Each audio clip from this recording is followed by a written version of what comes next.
Tell them you love them. You're welcome. We love you. Say love Get you. your candy. Oh yeah, shoot, that's in here. August 18. So Chris, it's your house. You can go inside with us if you'd like, or you could stay out here. It doesn't matter to us. Doesn't matter. I mean, free reign, just whatever you got to do. Okay. Like I can chill on the decks on the side of the sun, but Okay. it's cool. All right. Whatever you'd like. How long have you guys been married? So we've been together 8 years, married 6 this year. Okay. And this is very unusual behavior? Yeah, we can get that dog out of here. Okay. She's gonna flip. There? Oh, that was. No, the doorbell, is that a ring Yeah, doorbell? like when you got a visitor, it does, but I don't think the speaker is on to where you hear it, like by. Okay. I guess my question for you is, would it show her leaving with the kids? Did you have any alerts? If she came out here, yes. Like if. Did you have any alerts today with that? Just when her friends were here. Does it only record when the doorbell rings, or anytime If someone? you're like right here, it should just start. The proximity should hit up. Okay. And if you had anything on that today? Just her friends. And what time was that? 12:10 and about 10 minutes afternoon. Okay. But nothing between the time when she got here this morning? Like she got here at 2. Only thing This morning? Yeah, 2 o'clock this morning. So Okay. like 1:48 on here. And the only thing that was weird was that the garage door said is left open after I left. And it might have been the sensor, but like my phone doesn't show when For your alarm? Yeah, it doesn't show if it shuts. And who's your alarm through? Vivian. Okay. But the Nikki, her friend that came here about 12:10, she said the garage door was shut when she got here. Okay. That was the only thing that was weird. All right. Were you going to hang out there, or you want to come in here? I'll start here. Okay. Guess what, girls? Mommy has a baby in her belly. Are you guys excited? Yes? Are you really excited? Oh my goodness. Come give me hugs. Oh. I love you, girls. I got the baby a hug. You want to give the baby a hug? I love you, Bella. You're so sweet. Give me a kiss. Mommy. Mommy. Yes, baby. If this stillness holds you, a quiet gesture helps sustain these long-form investigations. Taking a moment to like the video or subscribe allows stories like this to be examined with the time and care they demand, bringing hidden truths into focus, one layer at a time.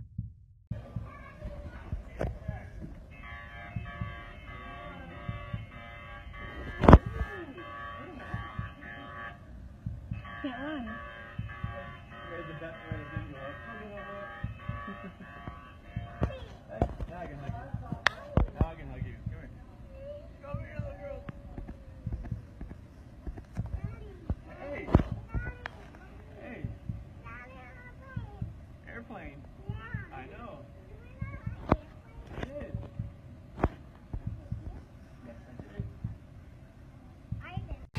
I just want them back. I just want them to come back. And if they're not safe right now, that's what's tearing me apart. Because if they are safe, they're coming back. But if they're not, this has got to stop. Like somebody has to come forward.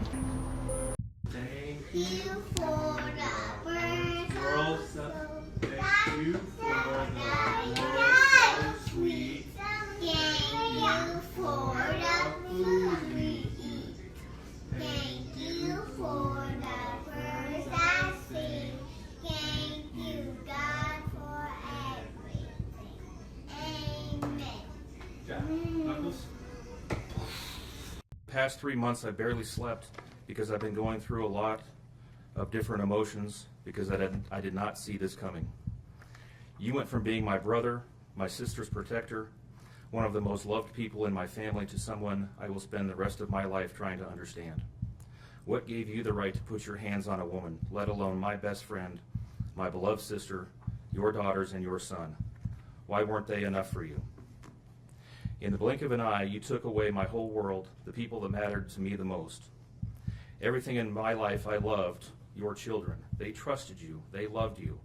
They looked up to you because you promised to keep them safe. Instead, you turned on your family. My blood is boiling as I write these last words because they are the last you will ever hear from me. I can't even think of the right words to describe the betrayal and the hate I feel. And to be honest, you aren't even worth the time and effort it takes to put my pen to this paper. There isn't a day that goes by that I don't cry for my family. They were my whole world. All I do is ask myself why. Why would you do this? You don't deserve to be called a man. What kind of person slaughters the people that love them the most? Did you really think you would get away with this? Did you really think that this was your best option, to throw away your family like they were garbage? They deserve better and you know it. I hope you spend the rest of your life staring at the ceiling every night, being haunted by what you've done. None of us deserved this. Hearing my mother and father cry themselves to sleep in this hotel room causes me anguish that is beyond words. I can't describe how this feels, how badly my heart is breaking for my poor parents. We trusted you. You have taken away my family from this earth, but you can never take them from my heart. You took away my privilege of being an uncle to the most precious little girls I've ever known. I will never hear the words Uncle Frankie again, but you will never be called Dad again either. You'll never be able to put your hands on another woman, let alone my best friend, my beloved sister, and your son. I just can't comprehend how they weren't enough for you. Shanann, Bella, and Cece loved you more than anyone. You were their hero. How could you destroy the people who loved them the most? I pray that you never have a moment's peace or a good night's rest in the cage you'll spend every day of your life in. A cage you are privileged to live in because my family isn't evil like you.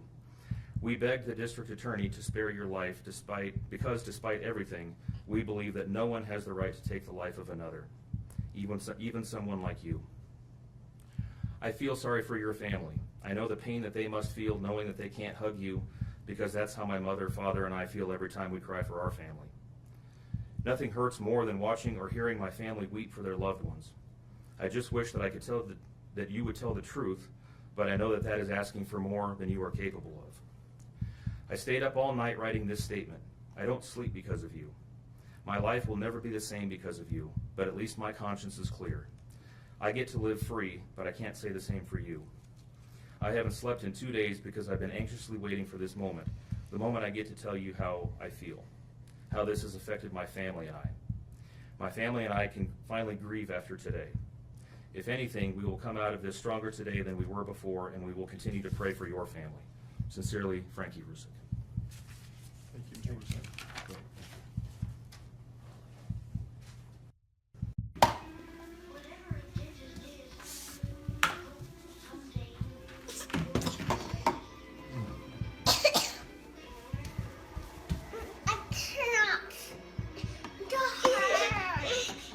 What, Cece? You can hold that.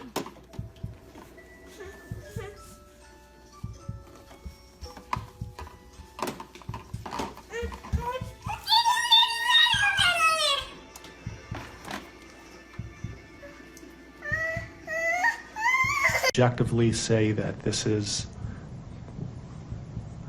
perhaps the most inhumane and vicious crime that I have handled out of the thousands of cases that I have seen. And nothing less than a maximum sentence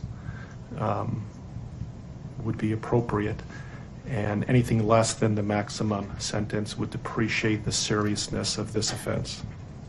Deputies, I would respectfully ask that you take this defendant into custody and have him serve the rest of his life in the Department of Corrections. We are in recess.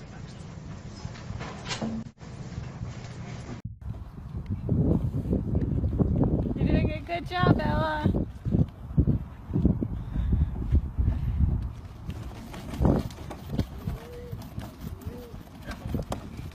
Careful. Hello.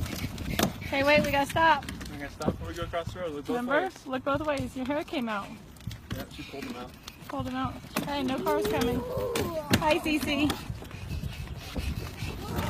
Careful. Careful, boo. Careful, sweetheart. This is how she does it. Cece, you having fun? Yeah, watch the hill, Bella. Get up this way. Ugh. That's all you do. You're ready. All right. No running up the hill. Remember, you're good. Position of trust with respect to the victim in violation of Colorado Revised Statutes 18-3-102, subsection 1, subsection F. Do you understand? Yes, sir. Count 5 alleges murder in the first degree, a Class 1 felony. It alleges that between and including August 12th, 2018 and August 13th, 2018, Christopher Lee Watts unlawfully, feloniously, and knowingly caused the death of Celeste Watts, a child who had not yet attained 12 years of age, and the defendant was in a position of trust with respect to the victim in violation of Colorado Revised Statutes 18-3-102, subsection 1, subsection F. Do you understand? Yes, sir. With regard to these first 5 counts, the minimum sentence that the court could impose if convicted is life imprisonment in the Colorado Department of Corrections, and the maximum sentence is death. Do you understand? Yes, sir. Let me also point out that pursuant to Rule 32.1 of the Rules of Criminal Procedure,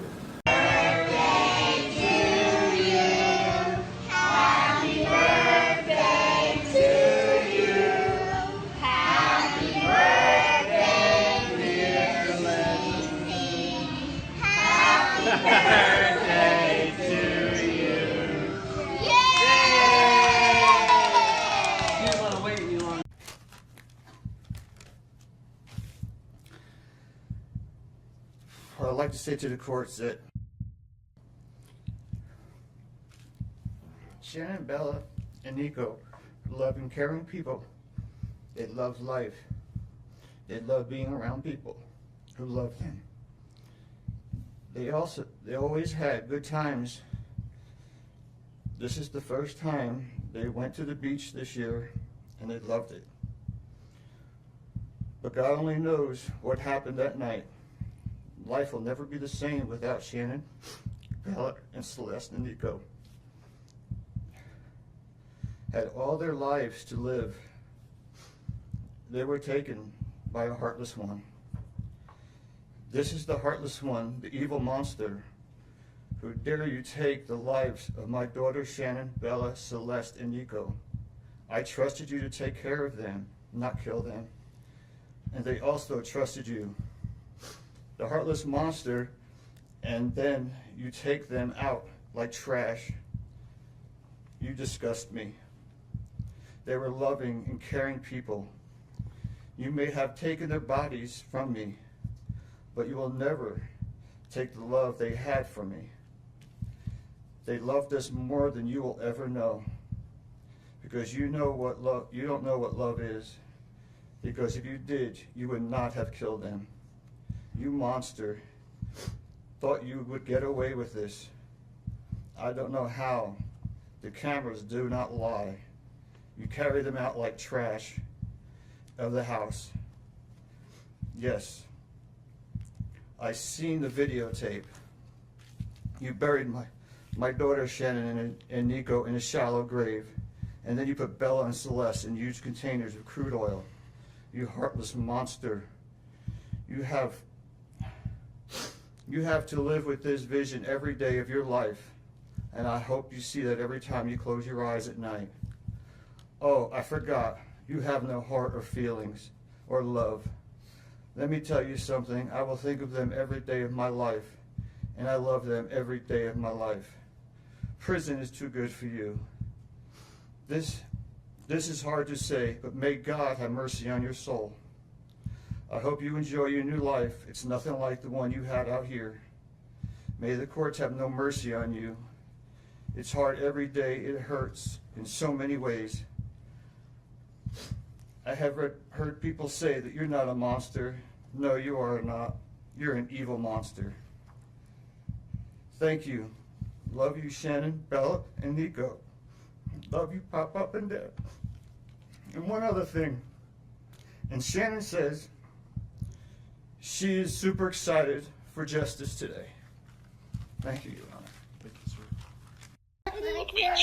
I don't want them to really go in the ocean. I mean, Ready, set? Go. Ready, set? Go. The pool opens in 2 weeks too. What's the degrees today? 85 last I checked. 120. Wow. No, Cece. Yeah. CC, get girl. Oh gosh. Oh my gosh, are you kidding? She can climb that fence. Hey guys, good morning, or I know for Colorado people it's good morning, good afternoon for everybody else. I wanted to come here live because today is the big day for the huge. Our cocktail party is tonight, where Product X is going to be released. We're super excited. We're heading to the pool right now, and then we have a massage today paid for by Lavelle today at 3:30. So Chris and I are super excited. So we're gonna get a massage after we lay by the pool for a little bit and maybe go to the beach again. And then we're going to go to the cocktail party. And we will be live there tonight.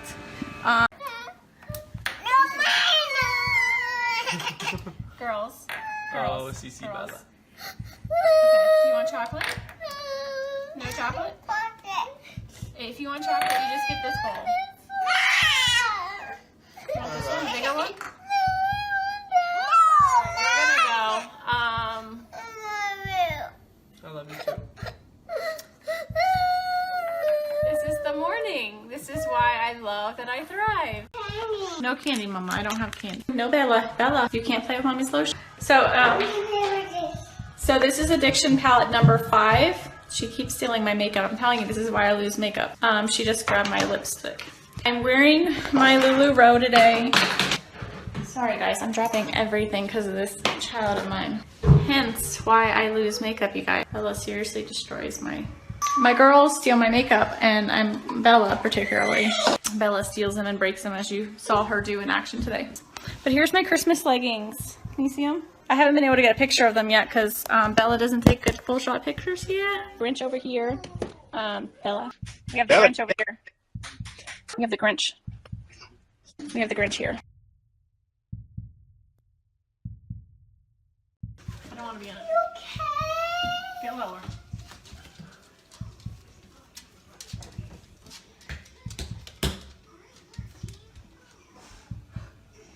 I know God will put the evil people where they need to be.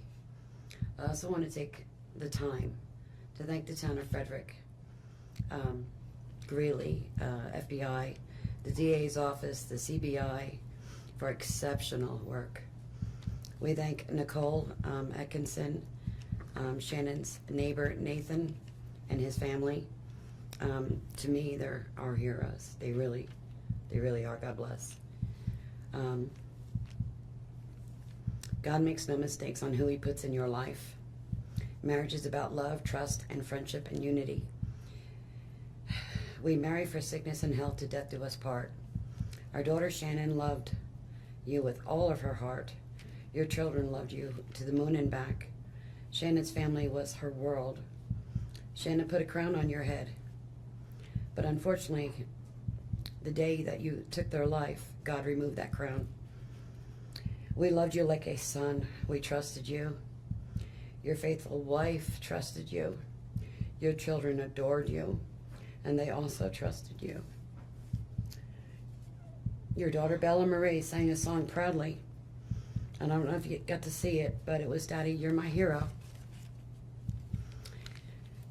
I have no idea who gave you the right to take their lives.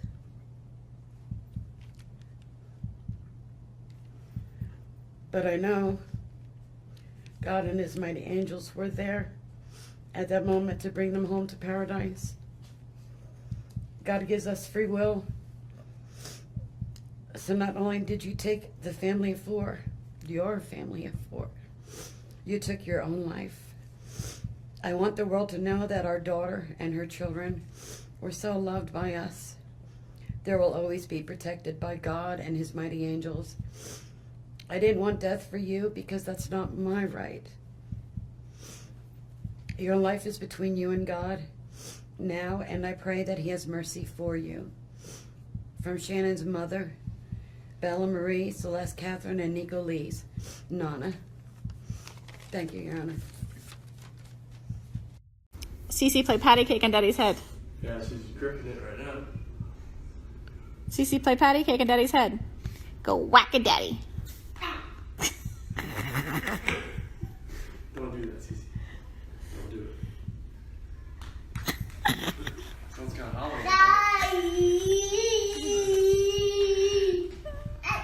Whack-a-daddy. Don't spit. Don't spit on Daddy, please. Oh, that's a shower.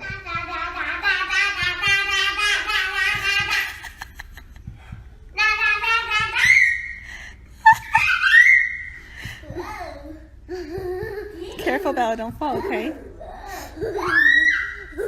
Whack-a-daddy. Whack-a-daddy. One more time, Daddy. Whack-a-daddy. Whack.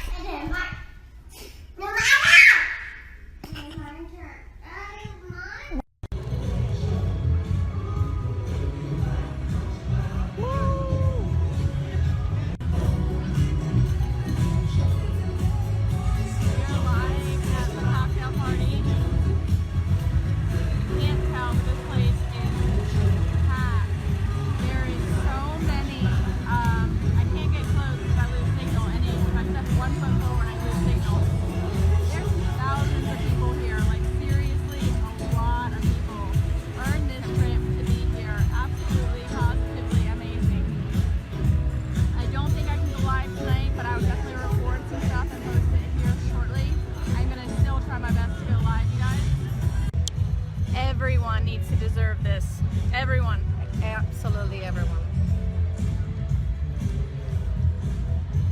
Tell them how much fun it is. It's amazing. This place is nuts. It is phenomenal. We're gonna go have some fun.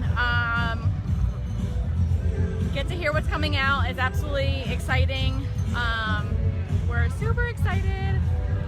We'll be back here live shortly, guys. Love you. I'm Cindy Watts.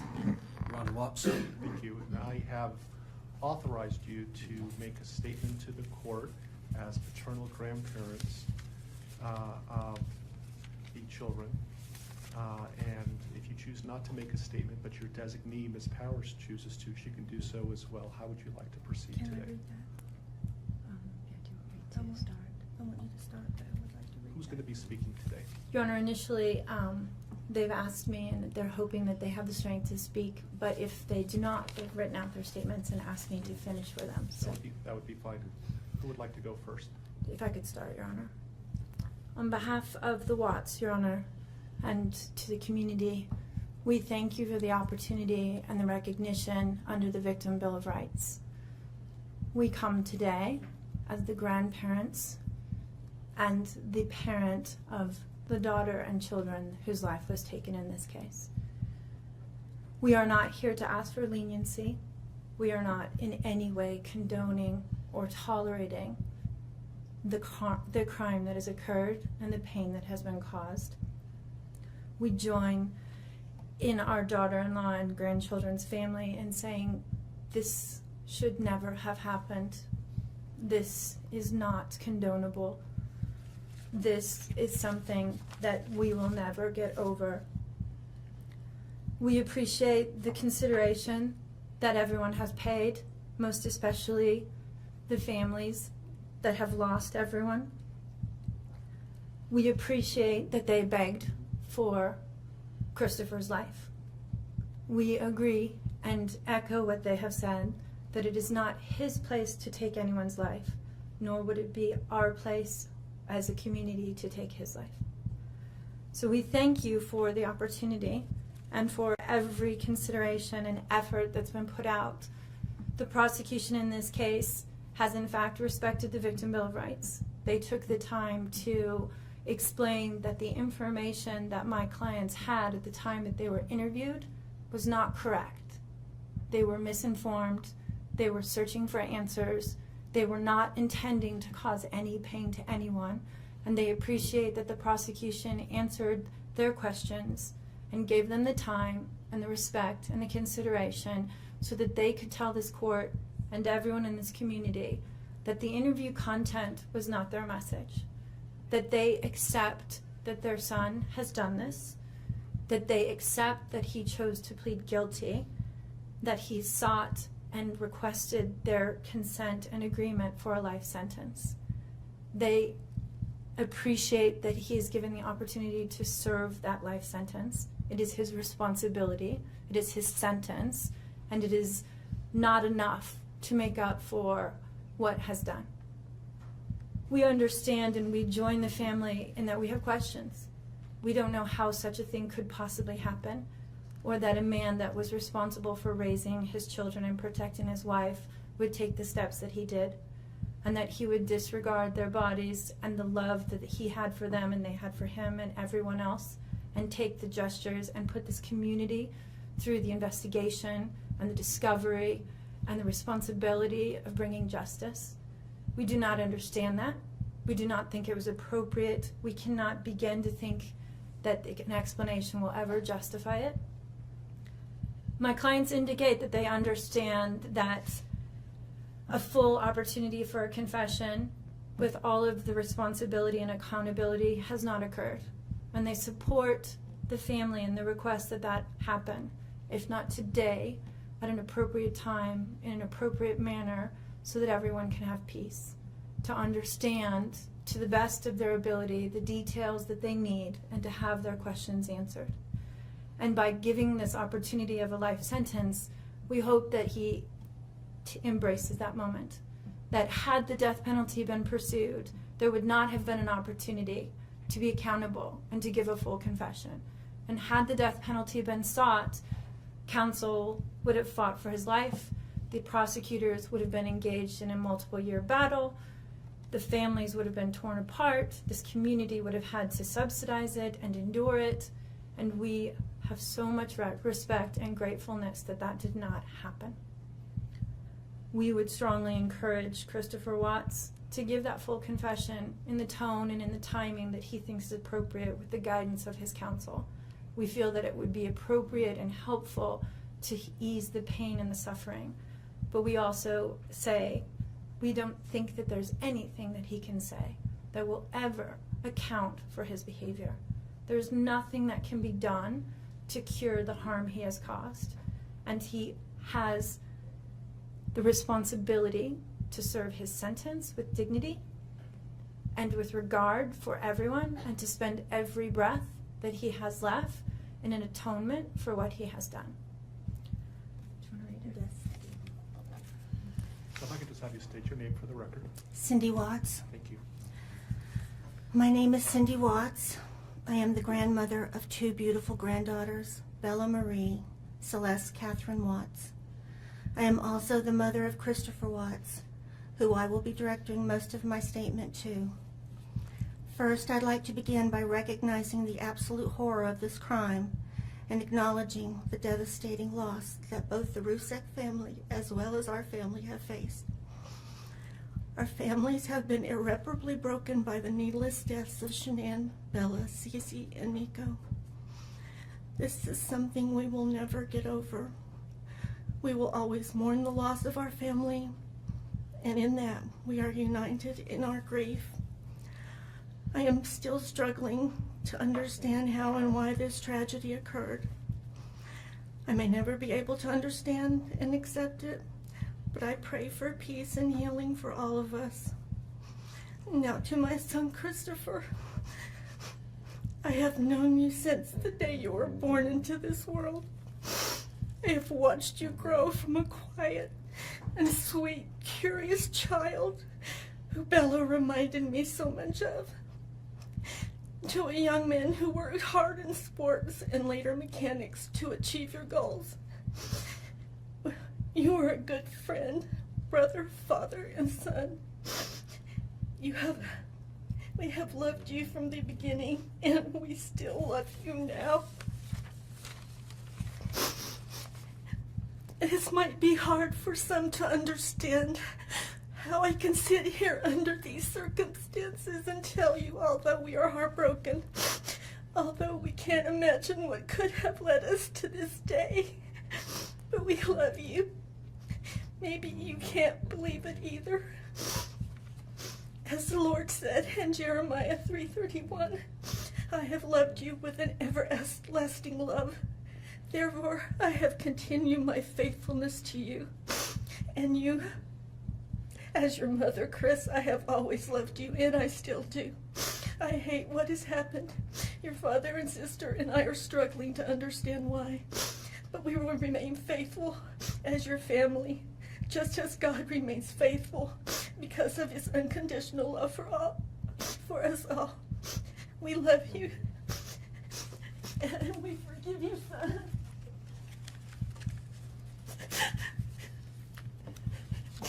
Thank you. Judge, if I could read Mr. Watts' statement. Yes. My name is Ronnie Watts, and I am the grandfather of Bella, Celeste, Nico Watts, and I am the father of Shannon. I am the father of Christopher Watts as well. And one of the most important things I've done in my life is to raise my children and to watch as they started their own families.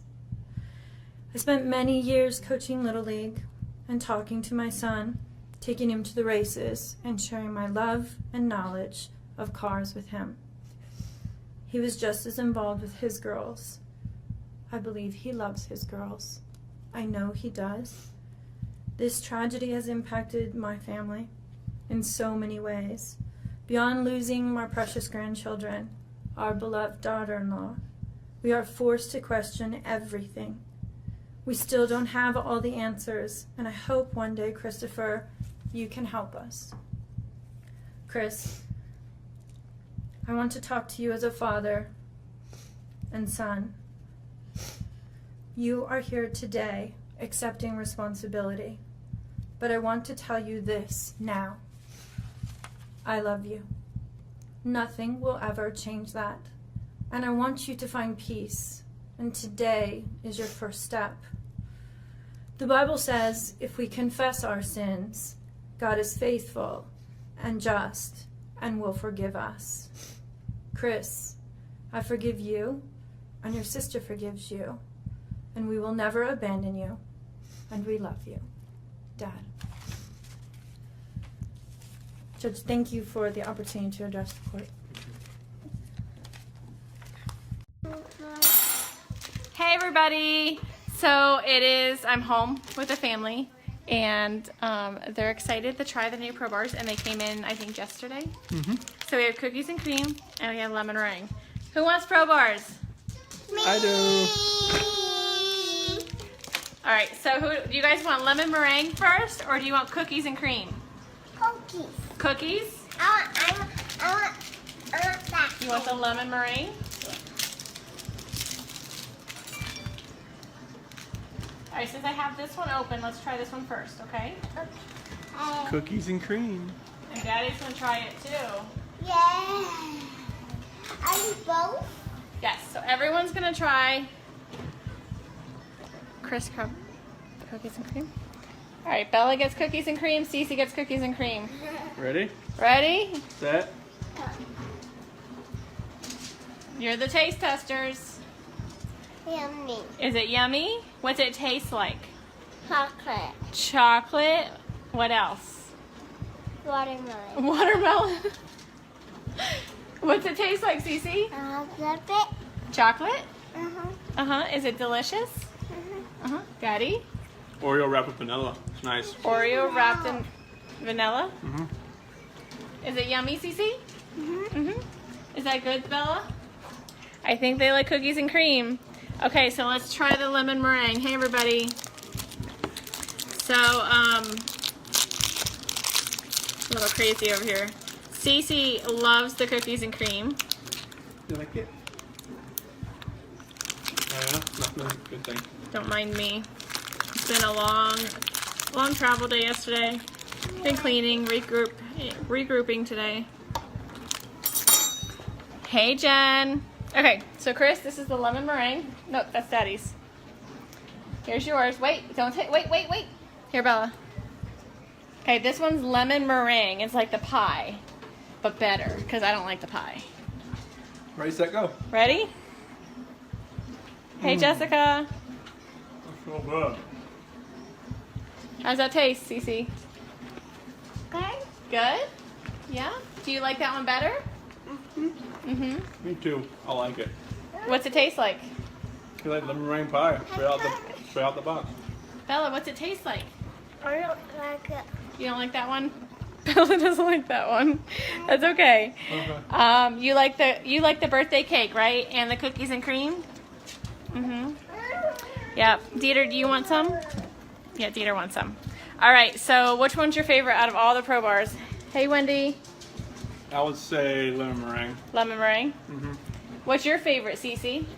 Birthday. Birthday? Mommy's favorite. What's your favorite? The cookies and cream? Wow. You have to keep 3 on stock. It's a good thing. How do I turn this around? It's a good thing that I have all 3 of the favorites in the house. Cinnamon rolls were sold out of it here at the house. You like it? I want dip and cream. You want dip and ranch? You want ranch dip and chips? Jess, I have them all. I just ate all of the cinnamon rolls. Cece actually really likes the cinnamon rolls too. Look at Bella. Cookies and cream. You got cookie mustard.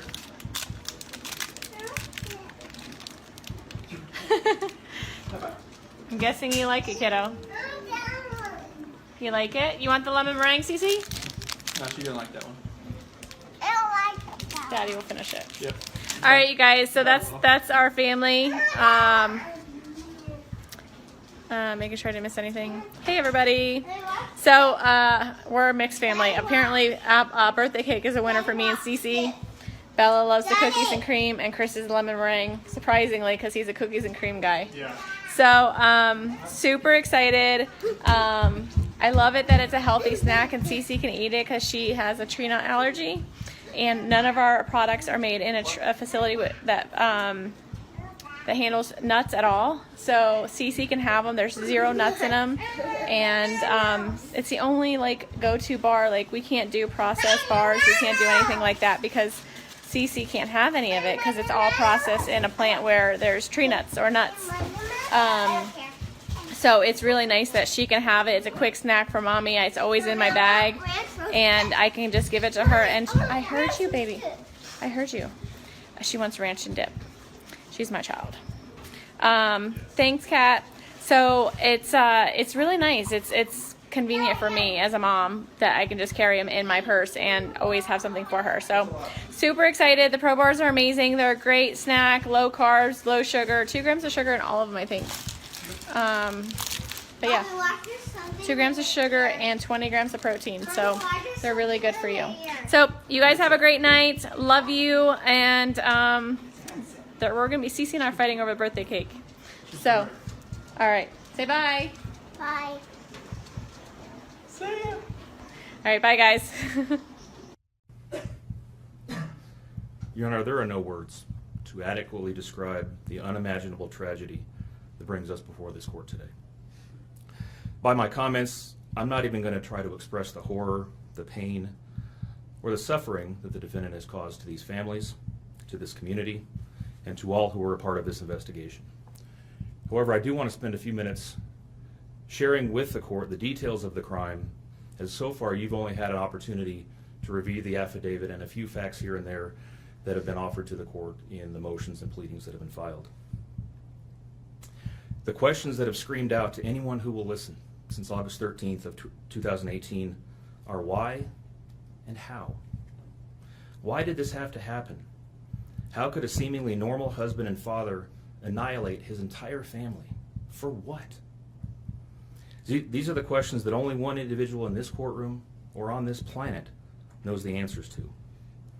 I fully expect we will not receive the answers to these questions today, nor will we at any point in the future.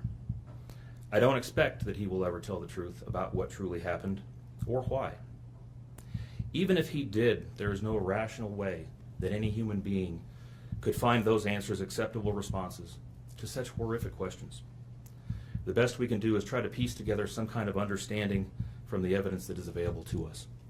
And the evidence tells us this: the defendant coldly and deliberately ended 4 lives, not in a fit of rage, not by way of accident, but in a calculated and sickening manner. Shanann was 34 years old. She had married the defendant in November of 2012. Over the weekend leading up to August 13th, she had been at a work conference in Phoenix, Arizona, and returned home in the early morning hours of August 13th. We know that she got home about 1:45 in the morning. The doorbell camera on their home shows her arriving back home from the airport. Shortly thereafter, at least according to the defendant, they had what he referred to as an emotional conversation about the state of their marriage and about what their lives would look like going forward. What was said during that emotional conversation, only he knows. What we do know is that shortly after that, the defendant strangled her to death with his own hands. We know that he slowly took her life the morning of August 13th. We know that this was not done in an uncontrolled, vengeful manner that he tried to describe to agents from CBI and the FBI. If that were the case, you would expect to see vicious, horrible bruising about her neck, shoulders, and face. You would expect to see the hyoid bone in her neck broken. You would expect to see some kind of defensive wounds on his body as she struggled and fought for her own life. None of those are present. The only injuries that were on Shanann's body were one set of finger or bruising, what appeared to be fingernail or finger mark bruising to the right side of her neck. We know that our experts will tell us that it takes 2 to 4 minutes to strangle someone to death manually with their own hands. The horror that she felt as the man that she loved wrapped his hands around her throat and choked the life out of her must have been unimaginable. Even worse, what must Bella, age 4, and Celeste, age 3, must have experienced or thought as their father, the one man on this planet who was supposed to nurture and protect them, was snuffing out their lives. They both died from smothering. Let me say that again. The man seated to my right smothered his daughters. Why? Imagine the horror in Bella's mind as her father took her last breaths away. Your Honor, understand very clearly, Bella fought back for her life. The frenulum, the connective tissue between her upper lip and her gum, had a centimeter and a half laceration. She bit her tongue multiple times before she died. She fought back for her life as her father smothered her. Celeste had no such injuries. In fact, she had no external injuries at all. But according to the medical examiner, she was smothered nonetheless. The defendant then methodically and calmly loaded their bodies into his work truck, not in a hasty or disorganized way. He was seen from the neighbor's doorbell camera backing his truck into the driveway, going back and forth into the house and back out to the truck 3 different times, 1 time for each of their bodies. He then drove them away from their family home 1 final time, intent on hiding any evidence of the crimes that he had just committed. In 1 final sign of callousness for his wife, his daughters, and their unborn son, and their remains, he drove them to a location that he thought no one would ever find them, to one of the oil tank batteries with which he was so familiar. He knew this was safe. He had texted a coworker the night before saying, "I'll head out to that site. I'll take care of it." He had carefully ensured that he would be alone in the middle of the plains to secrete away the remains of his family in a place that he hoped they would never be found. In 1 final measure of disrespect for the family he once had, he ensured that they would not be together, even in death, or so he thought. He disposed of them in different locations. He buried Shanann and Nico in a shallow grave away from the oil tanks. Bella and Celeste were thrown away in the oil tanks at this facility. Different tanks, so these little girls wouldn't be together in death. Imagine this, Your Honor. This defendant took those little girls and put them through a hatch at the top of an oil tank, 8 inches in diameter. Bella had scratches on her left buttocks from being shoved through this hole. A tuft of blonde hair was found on the edge of one of these hatches. The defendant told investigators that Bella's tank seemed emptier than CC's because of the sound that the splashes made. These were his daughters. Significantly, when his co-workers arrived at the tank battery later that morning, to a person, they all described him as acting completely normally. It was a normal workday, even while his daughters sank in the oil and water not far away from him. And then his efforts at deception truly began. We've all seen the emotionless interviews that the defendant gives to the local media, asking for help in locating his family. We watched as he claimed that the house was empty without them, and that he hoped that they were somewhere safe, and that he just wanted them to come home. He told investigators that they were at home sleeping when he left for work that morning, and that Shanann had told him that she was taking the girls to a friend's house for the day. What is striking about this case, Your Honor, beyond the horrors that I've already described to you, is the number of collateral victims that he created by his actions. While he stood in front of TV cameras asking for the safe return of his family, scores of law enforcement officers, neighbors, friends, and family scoured the area, fretted for their safe return. They texted him begging for any information and sending him their best wishes, all the while he hid what he had done. The list of indirect victims does not end there. Think of the firefighters and the Colorado State Patrol hazmat experts who had to don protective suits and who were called upon to pull Bella and Celeste out of those oil tanks. Or the coroner employees who had to conduct these autopsies. Or the victim assistants who frantically attempted to ease the suffering of those affected. All of this, Your Honor, for what? Why? Why did this have to happen? His motive was simple, Your Honor. He had a desire for a fresh start, to begin a relationship with a new love that overpowered all decency and feelings for his wife, his daughters, and unborn son. While Shanann texted the defendant over and over again in the days and weeks leading up to her death, attempting to save her marriage, the defendant secreted pictures of his girlfriend into his phone and searched and texted her at all hours of the night. While Shanann sent the defendant self-help and relationship counseling books, one of which, ironically enough, was thrown in the garbage, he was searching the internet for secluded vacation spots to take his new love in researching jewelry. And while Shanann took the girls to visit family in North Carolina, the defendant went to car museums and the sand dunes with his new girlfriend. The stark contrast between the subjects of their internet and text content is absolutely stunning.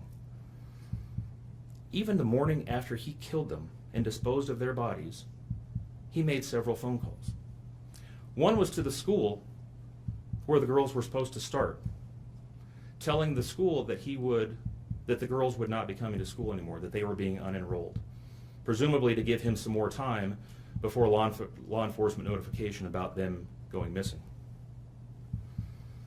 He contacted a realtor to start discussing the selling of his house, and he texted with his girlfriend about their future. None of this answers the questions of why, however. If he was this happy and wanted a new start, get a divorce. You don't annihilate your family and throw them away like garbage. Why did Nico, Celeste, Bella, and Shanann have to lose their lives in order for him to get what he wanted? Your Honor, justice demands the maximum sentence under the agreement reached by the parties. As you will recall, the agreement calls for life sentences as to Shanann, Bella, and Celeste, and all of those to run consecutively to one another. It also calls for the count of unlawful termination of a pregnancy as to Nico to run consecutively to counts 1, 2, and 3. I would suggest that the extreme aggravation present in the defendant's conduct and in the efforts that I have described mandate that the sentences for counts 7, 8, and 9, the tampering with a deceased human body, each be the maximum of 12 years and that those sentences run consecutively to one another. It is very clear that each of these acts, that these were not the subject of one act, but each oil tank that he walked up with his daughter's bodies and the hole that he dug for his wife and unborn son mandate a mandatory consecutive sentence. It's been alluded to this morning, but the defendant was certainly eligible for the death penalty in this case under the existing law in the state of Colorado. As you heard, Shanann's family strongly opposed my office seeking the death penalty and being bound to the criminal justice system for the next several decades. That's in large part, as you've heard, why we have reached the agreement that we have. 4 lives were lost at the hands of the defendant on August 13th for reasons that we will never fully understand, nor will we know. In the end, the Rusick family was much more merciful towards him than he was towards his wife, his daughters, and his unborn son. Prison for the remainder of his life is exactly where he belongs for murdering his entire family. Thank you. Just wait. Hi guys, say What's hi going Bella. We gotta get you dressed, kid. I Look know, what Bella's right? eating. Bella's eating some of the ingredients. She got a nice little bowl of chocolate chips. Look at that. What is that, Bella? Can you show them? What is it? Is it chocolate? Is it chocolate? It's chocolate mini morsels, right? Yeah, good job. So she's been eating my peanut butter and the chocolate morsels so far today. So we're gonna let a few more people hop on, and then we're gonna get cooking here, and we'll explain to you what we're cooking up over here. So, Yeah, welcome to the 12 days of Christmas, Lavelle Day, and even though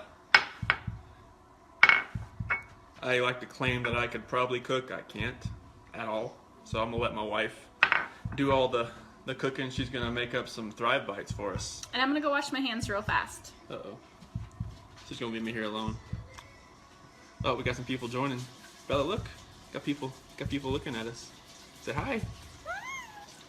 Wife's gonna be making up some Thrive Bites here in a second, so make sure you hop on and join us for the 12 days of Christmas. Bella's got some chocolate chips. I need a Lavelle apron. All right, guys. Hey, Michelle. Hey, Amanda. Bella's showing you what she's eating. She's eating the ingredients. She's been eating the ingredients since I've been getting them prepared, so. So we're gonna make Thrive Bites today. Chris didn't want to go on live doing it because he didn't want to mess anything up. Not that you can mess anything up with Thrive Bites. It's so simple. Except for today, we're gonna double the recipe because we love the Thrive Bites. When you are craving something to eat, or junk food or whatever, you just pop a Thrive Bite and it fills you up, and it's really delicious. Thrive Bites, right? Good job, Bella. My little helper right here. Thrive Bites. So today, I will post in the feed the Thrive Bites. Bella, shh. Will you turn it down for me, please? So I'm going to post in the thread here today on how to make Thrive Bites and the recipe. So basically it calls for 1 packet of your lifestyle mix. Now you can use any flavor. I'm going to use vanilla here today. And hold on, honey. It calls for a cup of oats, a 1/2 cup of peanut butter. Hi, Bonnie. Hey, Corey. Look at Bella. A 1/2 cup of mini morsels. Now, I'm doubling the recipe, but still want to keep the calories down, so I'm only going to still do a 1/2 cup of mini morsels.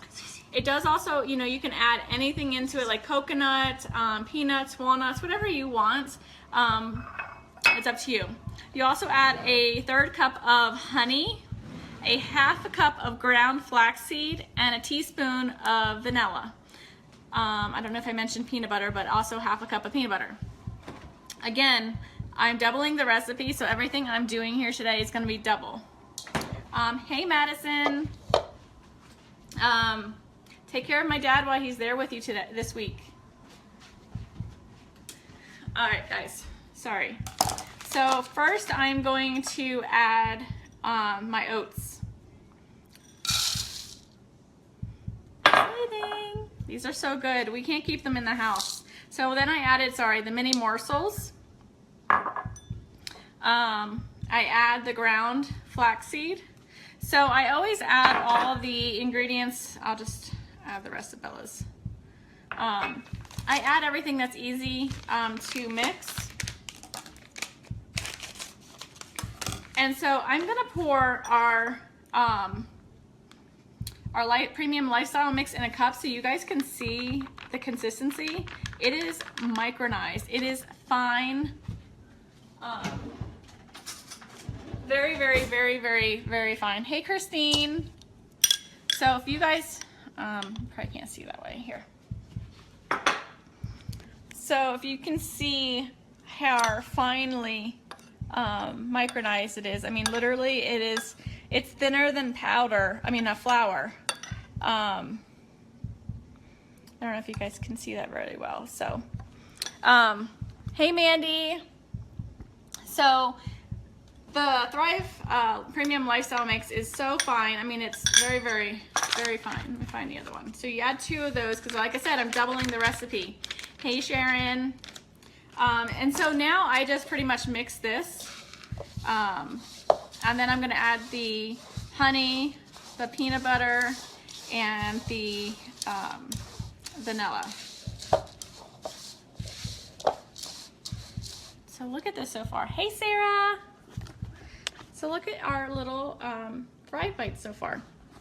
They're no bake, super simple, super delicious. Like I said, like I'm going to Punta Cana in February, and I need to continue to, where'd Bella put my spoons? Hold on, guys.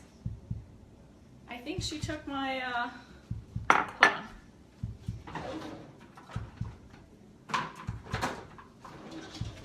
All right, I got 2 more. So if you're like me, yes, Michelle, they're super delicious. So now I'm gonna add the honey.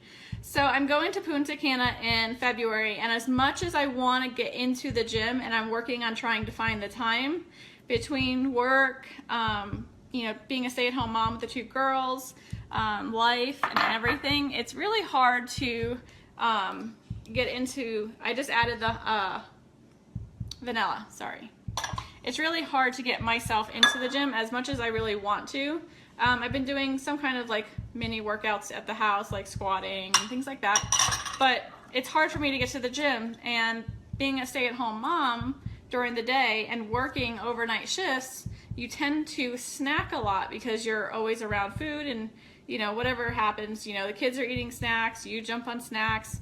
So this is my way of making my own snack, that instead of me grabbing a fruit roll-up or a bag of chips or any of that stuff, I just grab one of these, and I've made my own for the kids too.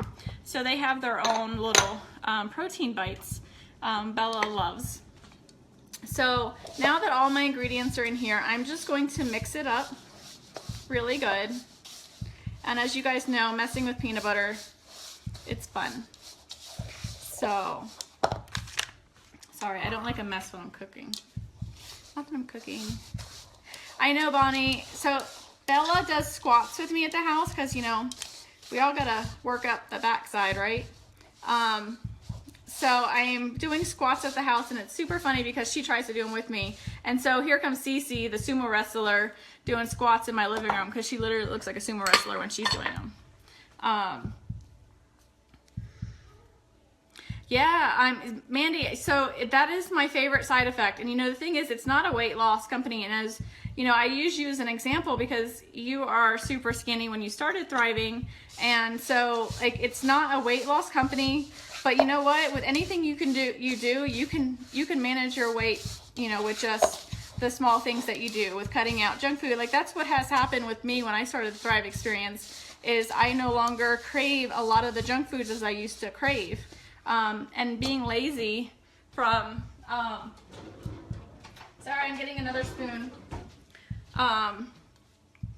Some of the, you know, filling in your nutritional gaps and craving more water, which is all I used to drink before, but I really crave a lot more water now. And on top of that, like I'm literally eating better. So that's really huge. You know, you got to take care of your body. You got to eat better. I'm changing the spoon because of the peanut butter. Hi, Carrie. So we're making mini Thrive, or not mini, but Thrive Bites here. So my hands are washed. Sometimes, you know, when you're in the kitchen, you just stick your hands in there. With the heat of your hands, it helps to melt the peanut butter a little bit, and so it kind of makes it easier to manage, so to speak. And then we're just going to literally roll these into balls, whatever size you like. I like to do them in like little minier sizes. So, and I'll kind of demonstrate here. Let me get this.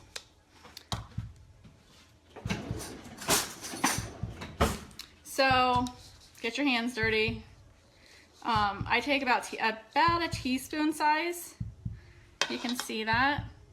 And, you know, just pinch it into a ball. And so that's how big I make mine. They're probably a size of a quarter in round. Carrie, they're super delicious and very healthy for you too, except for the fact that they have little mini morsels in them. But I cut the recipe in half when it comes to the mini morsels. And then you can be creative. You can use the strawberry shake with it. You can use the apple pie and create it into like an apple pie little treat. I love the peanut butter because everyone in this house loves peanut butter and I can never keep it on hand. So it's been really good. Like I said, the girls love them. I don't use the Thrive Lifestyle mix for the girls, but I make them their own little mini bites so they feel like they're getting a treat with us too. Yes, Mandy. So these are so, like, honestly, they're really good too. But yeah, and you can do whatever you want with them. You can add anything.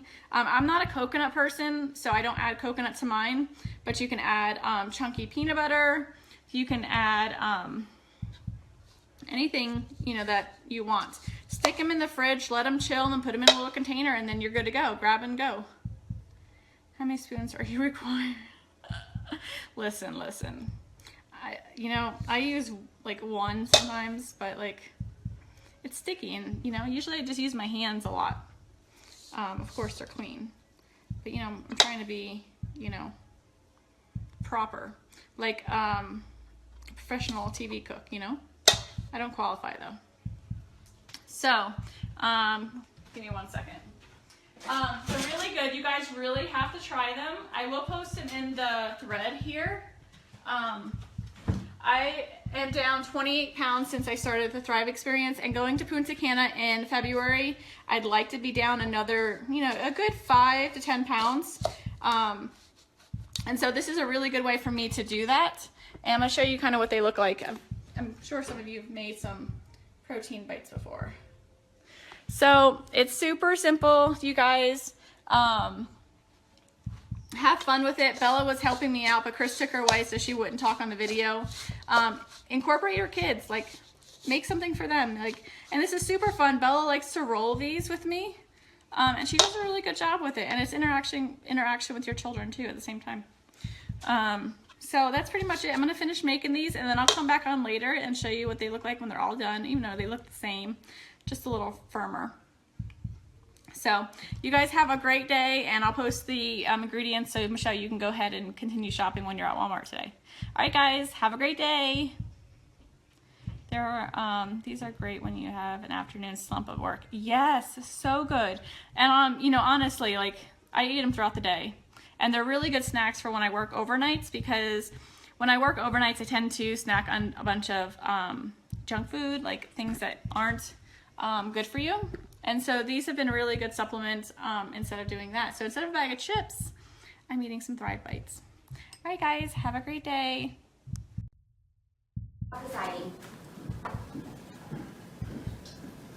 Good morning and welcome to be seated.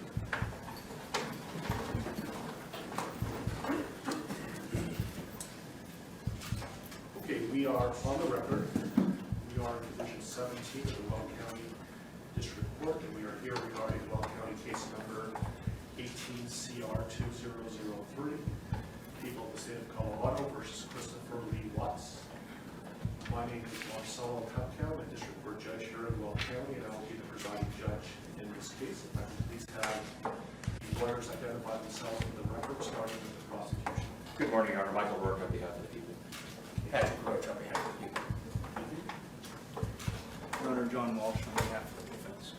Jim Burson on behalf of Mr. Watts. Thank you. Thank you. And Mr. Rourke, did you want to make a record regarding compliance with the Victims' Rights Act? Yes, Your Honor, we are in compliance with the Victims' Rights Act. Frank Rusick, who is Shanann Watts' father, is present in the courtroom, as is Frankie Rusick, who is Shanann Watts' brother. They are present in the courtroom, and we have advised them of the purpose of today's hearing and what we expect to occur. Thank you. Mr. Watts, last week I gave you a limited advisement because charges had not been filed. They have now been filed, so I'm going to give you a full advisement. If at any time you have any questions, please let me know, and welcome also to certainly consult with your attorneys, okay? Yes, sir. So, you do not need to make any statements. Any statements you make can be used against you. Do you understand? Yes, sir. You have the right to be represented by counsel, and if you're indigent, you have the right to request the appointment of counsel or consult with the public defender before any further proceedings are held. And I see that you've taken advantage of that right. Any plea that you make must be made voluntarily and not the result of undue influence or coercion. You understand? Yes, sir. At this point, I have denied your right to bail, given the charges. You can certainly have a conversation shortly about that issue. You have the right to understand the nature of the charges. We'll go over them in a moment. You have the right to a jury trial. You also have the right to demand and receive a preliminary hearing within a reasonable time to determine whether probable cause exists to believe that the offenses charged were committed by you. Do you understand? Yes, sir. I assume that the defense has received a copy of the complaint and information. Mr. Watts, let me explain to you what you have been formally charged with and what the possible penalties are. Count 1 alleges that on or about August 13, 2018, Christopher Lee Watts unlawfully, feloniously, after deliberation, and with the intent to cause the death of a person other than himself, caused the death of Shanann Watts in violation of Colorado Revised Statutes 18-3-102, subsection 1, subsection 8. And that crime is classified as murder in the first degree, a class 1 felony. Do you understand? Count 2 alleges murder in the first degree, also a class 1 felony, and it reads that between and including August 12, 2018 and August 13, 2018, Christopher Lee Watts unlawfully, feloniously, after deliberation, and with the intent to cause the death of a person other than himself, caused the death of Bella Watts in violation of Colorado Revised Statutes 18-3-102, subsection 1, subsection 8. Do you understand? Yes, sir. Count 3 alleges murder in the first degree, a class 1 felony, and specifically it alleges that between and including August 12, 2018 and August 13, 2018, Christopher Lee Watts unlawfully, feloniously, after deliberation, and with the intent to cause the death of a person other than himself, caused the death of Celeste Watts in violation of Colorado Revised Statutes 18-3-102, subsection 1, subsection 8. Do you understand? Count 4 alleges murder in the first degree, a class 1 felony.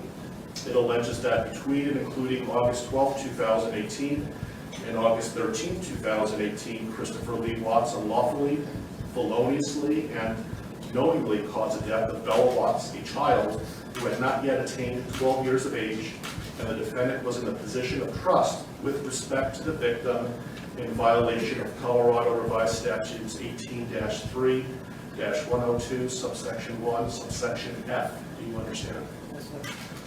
Count 5 alleges murder in the first degree, a class 1 felony.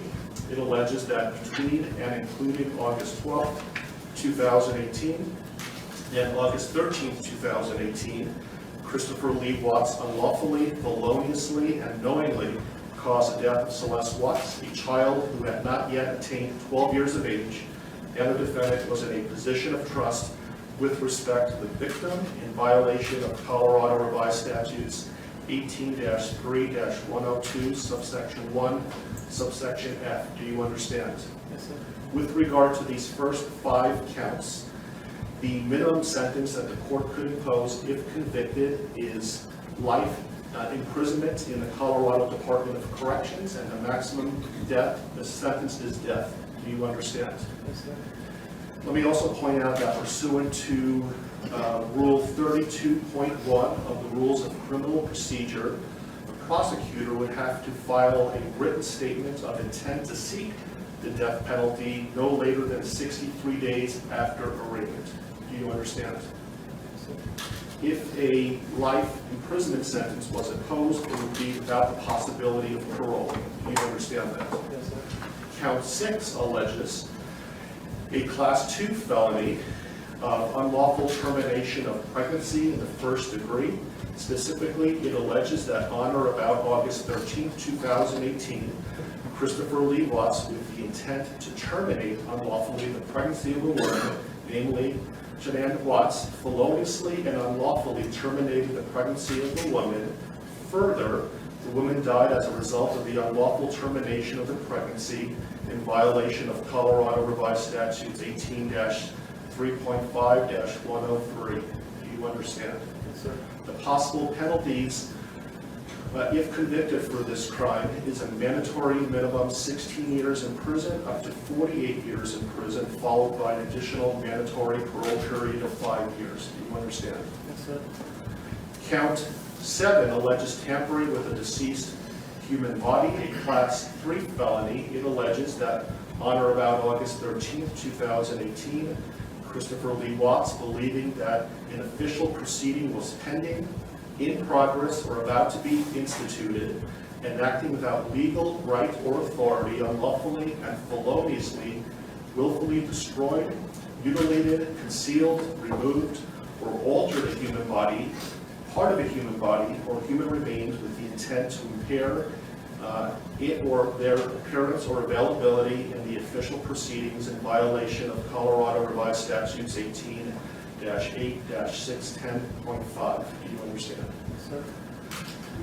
Count 8 alleges also tampering with a deceased human body, a Class 3 felony. It alleges that on or about August 13, 2018, Christopher Lee Watts, believing that an official proceeding was pending, in progress, or about to be instituted, and acting without legal right or authority, unlawfully and feloniously, willfully destroyed, mutilated, concealed, removed, or altered a human body, part of a human body, or human remains with the intent to impair its or their appearance or availability in the official proceeding in violation of Colorado Revised Statutes 18-8-610.5. Do you understand? Yes, sir. And finally, count 9 alleges tampering with a deceased human body, a Class 3 felony.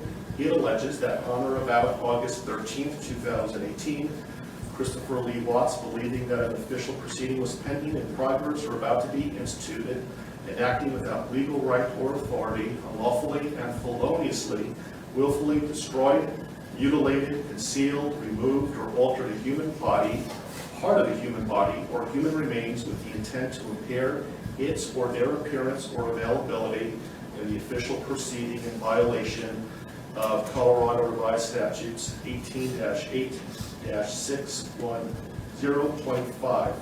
With regard to counts 7, 8, and 9, those Class 3 felonies carry a presumptive range of 4 to 12 years in the Colorado Department of Corrections.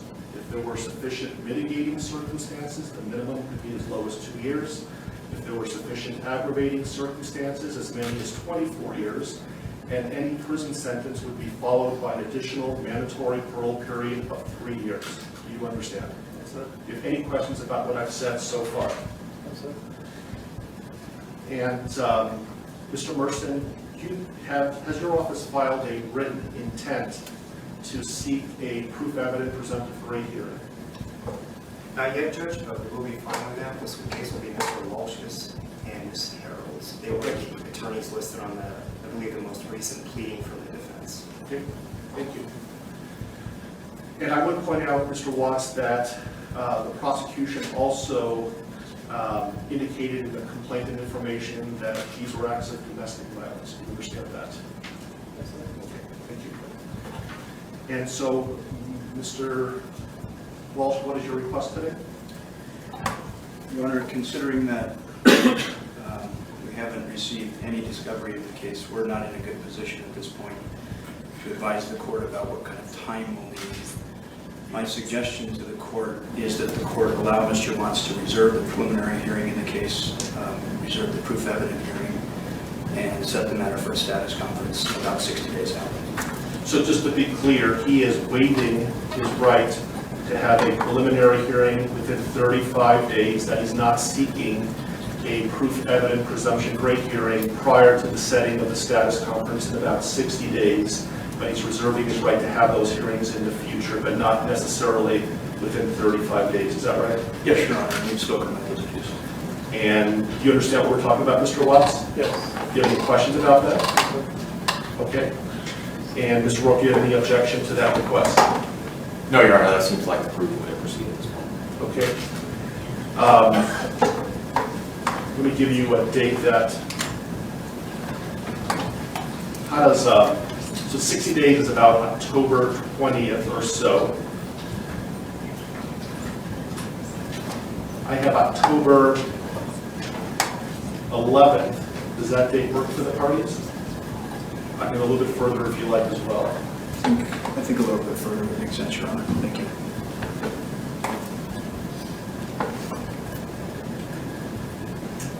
How about November 19th? While we're waiting for lawyers to let me make a record that the court's going to find that Mr. Watts is knowingly, intelligently, and voluntarily waiving his right to have a preliminary hearing within 35 days. And while he has not asked for a proof evident presumption great hearing yet, I'm told that he will, but he's not requesting that hearing prior to the status conference that we're setting today. Agreed? Yes.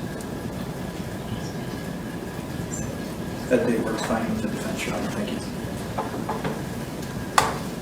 Your Honor, I spoke to the Rusiks, and that is fine with the people as well as the victim's family. How is late morning on November 19th? Anytime, Your Honor. Late morning is fine. Very good. How about 10:30? That'll work for the people. And that will be in Division 16. I apologize for the bouncing around of division, but my courtroom obviously is not big enough, and I will keep you updated on where the divisions are going to be, but the next court date will be in Division 16. Are there any other questions, comments, concerns, anything that we can address today before us recessing?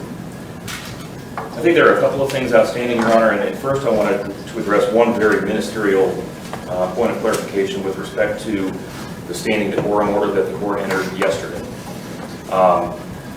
By its terms, and when the court defines the applicable areas, that includes my office, specifically the boundaries of the district attorney's office. I just wanted to make a request for clarification that the terms of this order do not apply to the conduct that occurs within my office itself. Agreed. Thank you. Otherwise, I have provided a copy of this to the employees of my office, and we will be providing it to law enforcement after this hearing is fine. Thank you. I also intend on issuing a case management order later today, so be on the lookout for that. I don't know if the court has the desire at this point this morning to address a couple of the other outstanding motions that the Public Defender's Office has filed that we had entered or filed responses to. We have not addressed motions 2, 3, 5, and 7. And those are the defense motions 2, 3, 5, and 7. And for the record, our responses were C, D, E, and F. I don't have those motions in front of me, but I know that I issued a number of written orders yesterday. Did you receive those? I received written orders, but not as it relates to those 4, so perhaps they just haven't reached my desk yet. If they haven't yet, I will issue a written ruling. We'll be getting them shortly. But I issued a number of orders yesterday. Your Honor, does that include, I did get the order on motion 5 and motion 7. Does that include motions 2 and 3 then that the court would? Remind me what 2 and 3 are again? Motion 2 is the motion to allow confidential defense experts to be present for any testing. And we did have a bit of additional argument on that if the court wanted to hear it. Motion 3 is a motion for a protective order. I prefer that you put it in writing, then I'll issue a written order with regard to that. Is that something that's time sensitive? I think it could be, Your Honor. I can't speak for the district attorney, but it could be. I can tell the court, understanding what Mr. Walsh is referring to in motion number 2, it is not something that is going to occur in the next day or two, so it's not time sensitive in that respect. So you'll be receiving, if you want to put something in writing, you're certainly welcome to, and I will issue a written order in a timely manner. Does the court want to give us a deadline for that? Sure. When would you like to file a response? I can have it done in a day or two. Okay. And so you have control, Mr. Warren, as to when the testing is going to occur? Absolutely. I can certainly make clear to our forensic agents that pending the litigation or the receipt of a court order on this, that we will not do any forensic testing. That'd be great. So did you want to have time to file a reply to the response? If necessary, if I could have 3 business days to file a response to whatever Mr. Walsh files in the next couple of days, I would appreciate that. Okay, so Mr. Walsh, do you have something filed by close of business tomorrow? Yes, sir. Okay, so close of business on Monday, Mr. Warren? Yes, sir. Then I'll have something to the parties by midweek next week. Thank you. Any other issues that we can resolve today? Not for the people around. No, Your Honor. Okay. Okay, we are in recess. Thank you for your time.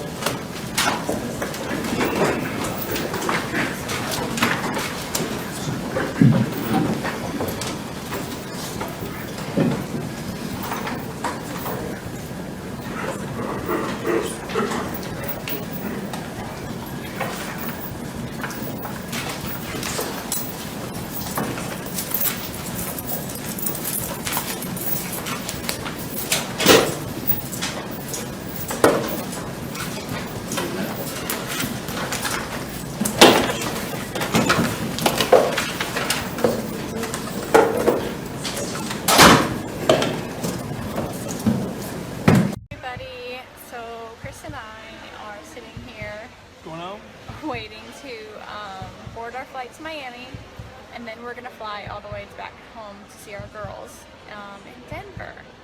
So we're super excited. It's been a wonderful, wonderful, amazing experience this week.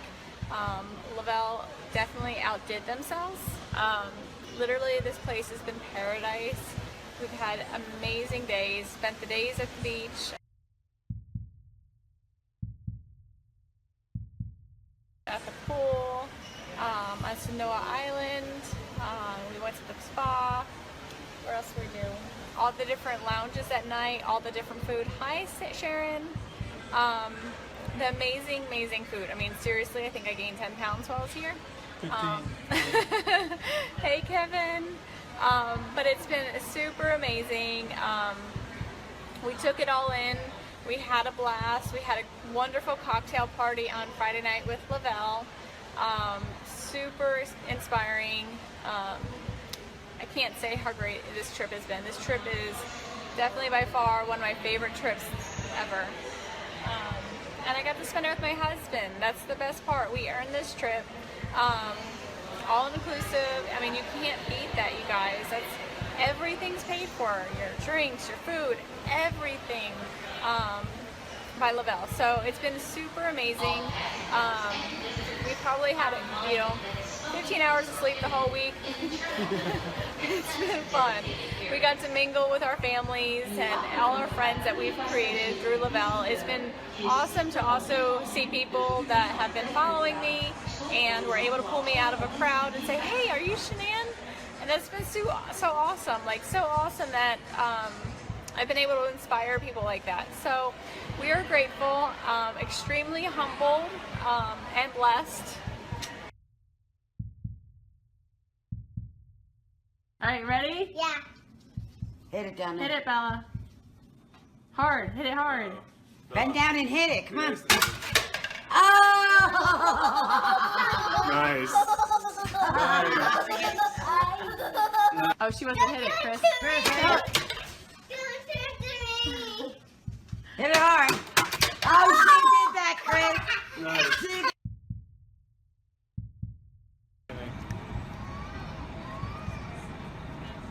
Say hi, guys. What up? This is CC downtown Denver, cruising on Chris's shoulder. She's definitely working him. Hi, Cece.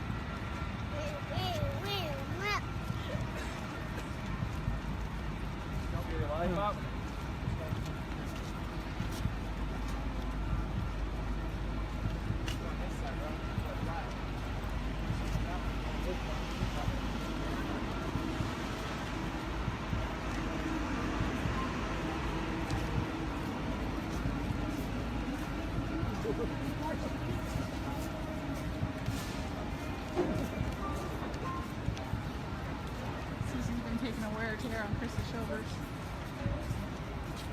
Cece. Where you going, Cece? Where you going, Belle? Come on, Bella.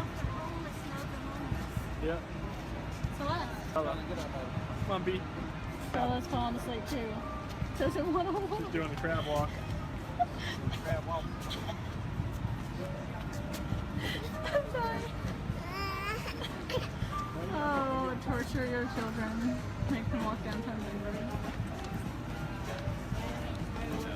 Poor kids. Poor daddy's shoulders. Cece.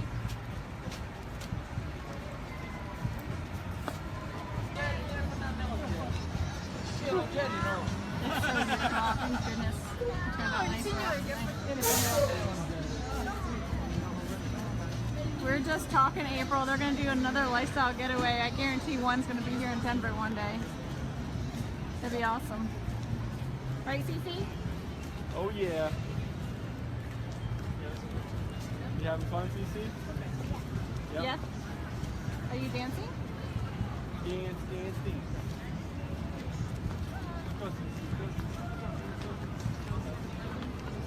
Hey, you're asking for it, dude.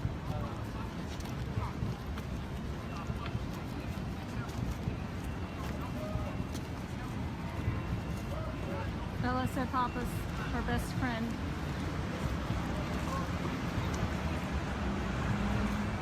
Bring on, come on, come on. Cece's breaking Daddy's shoulders. Cece.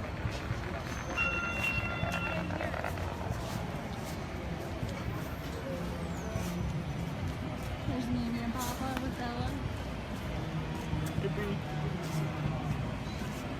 And downtown Denver. So different when it's not late at night.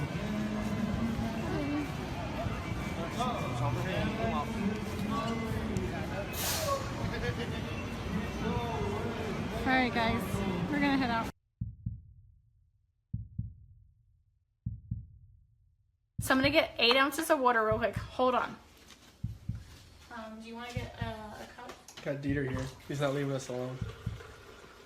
What's up, babe? Say hi. Look, there's Dieter. It's really cool packaging they got too. I like it. I like 4 or 5 pieces of ice cubes, like 3 or 4 pieces of ice cubes in mine. Can't smell it. But look. I'm so excited for you, Shannon. I'm going to shoot you a message when I get off here. I just put the kids down. Don't mind me, guys. I'm in my pajamas already because it's bedtime. It smells good. Oh my god. Smell that. That's good. Christina says it tastes like my favorite ice cream. I'm so excited. I love green mint ice cream. It's my absolute favorite. And it's not just mint ice cream. It has to be green mint. Because, yeah, I'm weird like that. So, I am so excited. And all you do is shake, shake, shake. Kids are down. They're going to be jealous because, yeah. They love candy cane. I'm so excited. Oh my goodness. It does smell like my favorite ice cream. I'm only going to give Chris a little bit because I don't think I'm going to want to share this. Ready? Here it goes.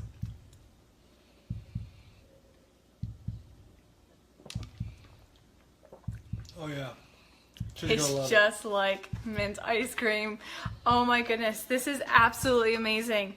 It literally tastes, if you guys have ever had green mint ice cream, it tastes like green mint ice cream. Like, just like it. Delicious. That is really, really good. I don't know why he's crying. He wants us to lay on. He wants to sit on the car. Charlie, it tastes like green mint ice cream. Have you gotten yours yet? Oh my god, it's so good. It's like 7 o'clock at night here. I love this. This is gonna be like my dessert at night. Hey Lisa. I'm not ignoring you guys. If I didn't see your message, I'm sorry. It is amazing. Absolutely, positively amazing. This is probably my new favorite. Like, Oh, wow. Michelle, it's amazing. And you know what I'm going to do? I'm going to try this tomorrow. So be prepared. I'm going to go live tomorrow. I'm going to try it with this. Hold on. Uh-oh. What are you trying? Oh. Cafe. Oh my goodness, it's going to be amazing. Oh, Chris, that stinks. It's amazing. Let me just tell you, it's absolutely positively amazing. I'm talking to me. No, different Chris. There's a lot of Chris's. Hey, Melissa, did you get yours yet? It's so good, girl. Michelle, when's yours? Look when it's supposed to be delivered. Okay, that's absolutely amazing. Candy cane lifestyle mix. Candy cane lifestyle mix, and it's healthy. Like, seriously healthy. Oh my goodness, it doesn't get better than this. They never, never, ever disappoint. Never, ever. I'm so excited. Okay, you guys, so that is our candy cane lifestyle mix. It's absolutely amazing. I know they sold out, so I don't know if they got more coming in. I do have three extras if I'm willing to share. Yeah. So anyone wanting to start the Thrive experience, I have 3 extra candy cane for you. Herb, I got you covered. It's so good. Like, seriously, mint ice cream. Green mint ice cream is exactly what it tastes like. Like, amazing. I'm gonna actually blend this tomorrow with some ice. That's gonna be awesome. It's gonna be a little treat. Ice cream in a cup? Except for it's not green, but it's delicious. It's really, really, really good. Okay, guys. Tomorrow morning, be prepared. I'm going to go live with cafe and candy cane. Cafe, candy cane. Happy mama right here, because I'm baking tomorrow. You guys saw what I'm baking. Should I tell you guys what I'm baking? Listen, you're going to be at work, so you can't taste test. Who wants to know what I'm baking? A free candy cane lifestyle mix, individual, for whoever can guess what I'm baking. Specific. Chris doesn't even know. I know. Nick Thayer does, but he's not going to tell anybody because he can't win. Nobody? No guesses? Nothing? Zilch? Nope. Herb. You got to look at my picture. You can get the hint on the picture. You gotta be specific though, like specific. Is it red velvet something? No, it's not about you this year. Cassie, it's so good. You'll have to find out because now I'm gonna have cafe tomorrow and my lifestyle mix, and it's gonna be amazing. No pumpkin rolls, nope. Keep guessing though. Okay, so I'm gonna go. I have a lot of follow-up to do. I have a couple more people to help get started. And Shannon, I'm going to message you just so we can make sure you're getting you're starting tomorrow. I'm so excited. You're going to love it. Don't notice how great you're feeling tomorrow. Don't notice how amazing the mental clarity is going to be tomorrow. And don't notice that extra energy you're going to have because it's not going to happen. Nope. No, Dawn. Dawn, we need to get you started, girl. Hey, Tracy.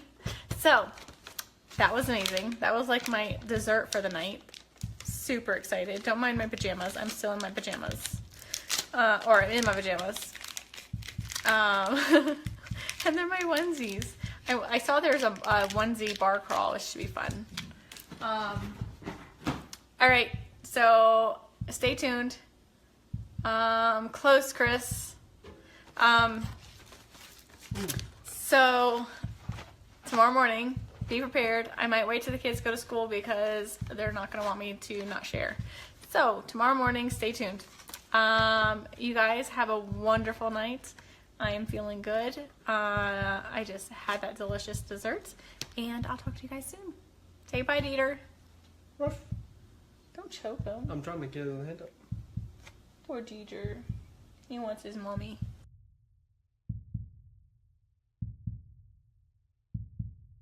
I think that's about it.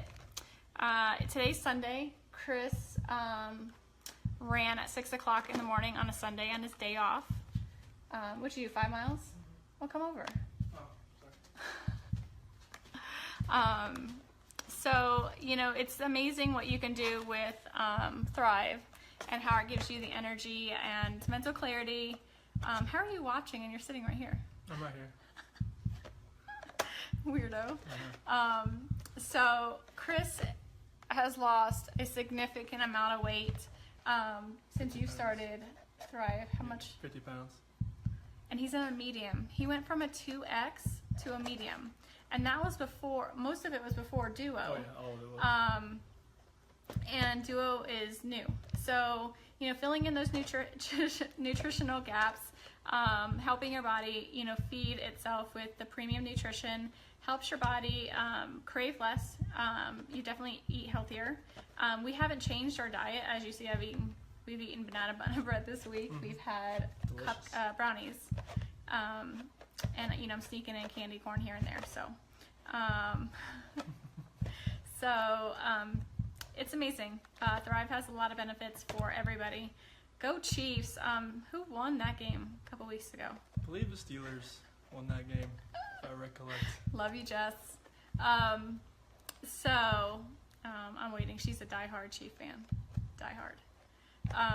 So if you guys want more information, if you are looking to try it, shoot me a message. If you're one of Chris's friends, shoot him a message and he can get you some more information as well. We have 2 spots left for either the cafe for free or your DFT, regular DFT. So shoot me a message. Thanks everyone for hopping on. I see a lot of my faves are on here. Nikki, I sent you a message. Amy, I saw your message. I'll respond back here in just a minute. Who else is on that I missed?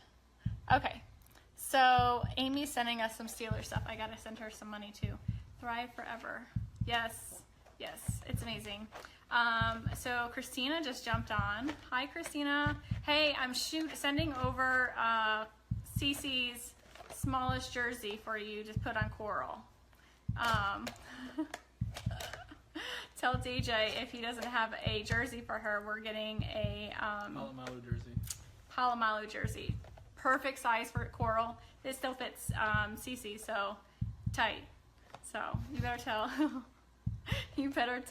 DJ he better hurry up and get her whatever jersey you guys like. So Amy, that's coming your way too because Cece's growing out of it. It's a Palomalu 12-month jersey, but it still fits her and she's a chunk. It's good luck jersey. It is a good luck jersey, so we haven't parted with it yet because it's good luck. So, does anyone have any questions that's new and would like? You can use credits today, so if you have Lavelle credits, you can use credits to buy the Duo, DFT Duo. So yeah, I think that's it. Anyone have any questions? Going once, going twice. I forget what else I was going to say. I want a cafe right now with my lifestyle mix though. All right. So McKenna will have plenty of time to wear it because it's, you know how they're larger. They wear larger, so. All right, so shoot me a message. I'm going to go celebrate with a piece of banana nut bread. Just kidding. Maybe. So if you guys have, shoot me questions if you guys have any questions. Thanks for hopping on.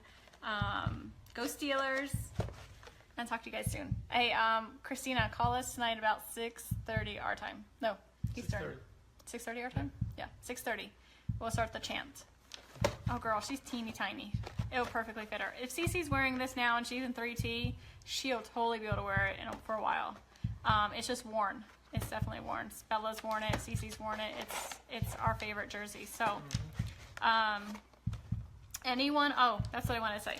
Anyone is interested in earning over $1,300 in legit cash and bonuses, shoot me a message. Company offers a huge incentive Perfect time for Christmas. So if you're ready to start, it's free. You can promote the company for free. You can be a customer for free. So shoot me a message. I'd love to help you. I'd love to give you at least the information so you can kind of decide what you want to do. You can thrive for free. We've been thriving for free for 20 months. So super, super awesome. So talk to you guys later. Hey, Jess. I saw you hop on. I think that's it. If I forget, I'll come back. We'll come back with Cece and Bella later, and we'll do the Here We Go Steelers chants because they love it. And Amy, we'll have to get you in, FaceTime in, and we can do it together. All right, guys. Have a wonderful day. Hey, beautiful. This matter comes on for a first appearance. Mr. Rohr, correct me if I'm wrong, but formal charges have not been filed yet? That's correct, Your Honor. The defendant was arrested. Formal charges have not been filed.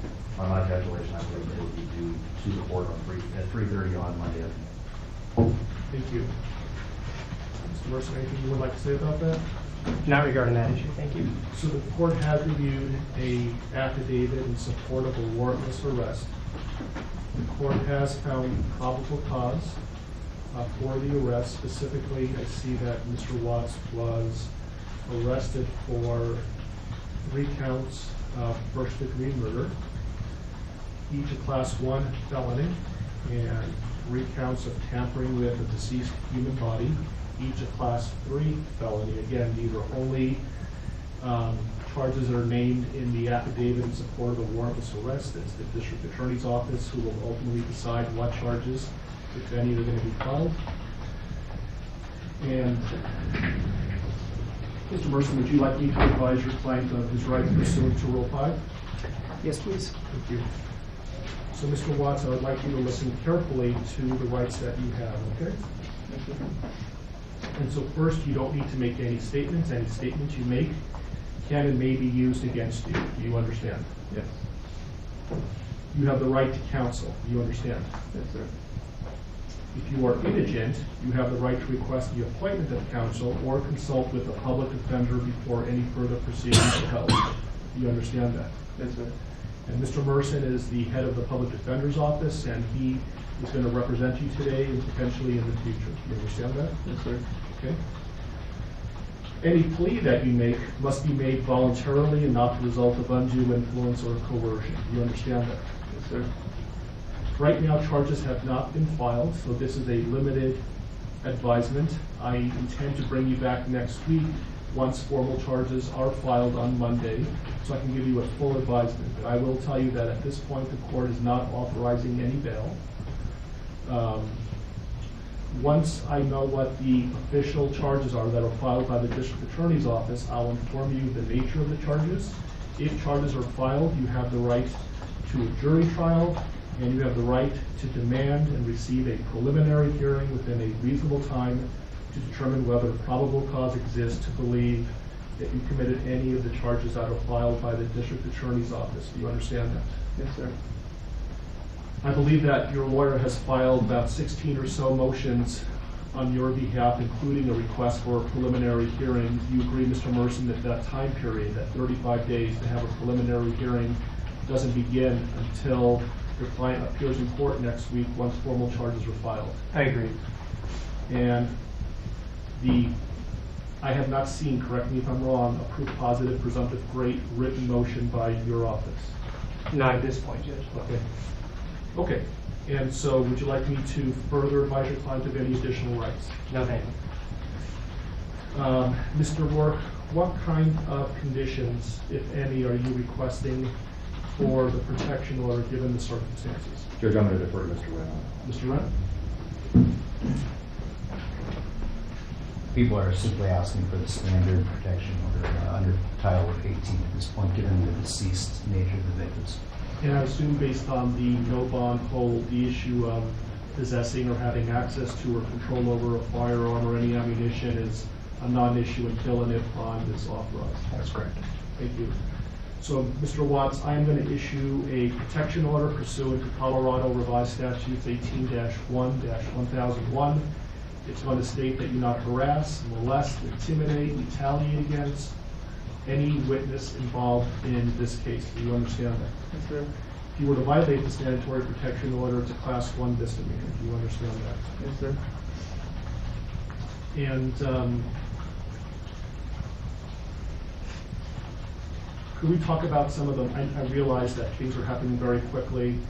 Motions were filed today. There hasn't been a lot of time to object or to file responses.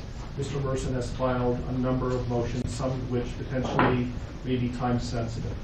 My intention is for the parties to come back to court next Tuesday so I could advise Mr. Watts of his formal charges that are filed no later than 3:30 on Monday. So I'm not sure if I'm going to be requiring the prosecutor to file a response between now and Tuesday, or whether we can resolve some of these issues now. For example, the preservation of certain evidence, like police notes, handwritten notes, like touch DNA evidence, things of that nature. Your Honor, I think we can address some of these pretty quickly, but certainly not all of them. We would be asking for time to file a written response to some. Yeah, I'm just concerned about the time that elapses between now and Tuesday, and I want to make sure that the evidence that's being requested to be preserved is preserved. Understood. So, for example, can you, any objection for me to order that all law enforcement, both state and federal, that were involved in this case, preserve their handwritten notes? Any objection to that? No. So I will grant that request. Did you read Mr. Merson's motion with regard to touch DNA? I believe that was filed under seal, and I have not seen it. It was suppressed, so they should have had access to it. Gail, Christy, could you print out a copy for Mr. Wren? Again, I appreciate the fact that this happened very quickly, and so let me get you a copy of that, a hard copy of that, and then you can review it and let me know what your thoughts are. Is there an autopsy that's scheduled to be conducted in the near future? Not yet. It was a 16. 16? Yes. And while we're waiting, Mr. Merson, I noticed that... Actually, I'm sorry to interrupt, Judge. It was D17. D17? Yeah, sorry. So I see that your motions are numbered, but I'm missing 9 through 15. Yeah, I basically counted them and then started off. There were some other people in my office that had filed those other pleadings and not numbered them. I just want to make sure I'm not missing something. I don't think you are. I think many of them concern the media issue. On the way over here, the deputies advised the court had already ruled on that. So to a certain extent, some of that is moot. But if we are going to take a D17, in light of the fact that the affidavit is still sealed, I would ask that the court seal the courtroom and just allow the parties to argue that, because it will require me to talk about information in the affidavit. Well, why don't we give Mr. Wren an opportunity and let me know whether, without talking about the substance, whether he has an objection or not. It's really more of putting the prosecution on notice than anything else. Why don't you read it first and let me know what you think.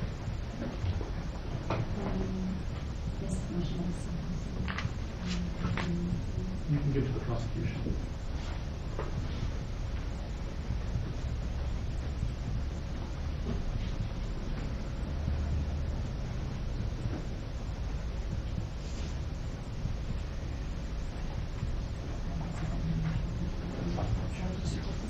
Steve. Extra. Well, I might. It was one of the... So, I did add the house to this. So the D17 will have the house on it as well. And that's the gist of it. At this point, I'm concerned about whether or not the house is sealed off. Which is not. It's been released by law enforcement. Okay. When was that? Late last night. Okay. All right. And because that part of the motion would be put at this point, mostly concerns what's in this motion. So, okay. If I could take a moment to read this. Mr. Merson, anything on the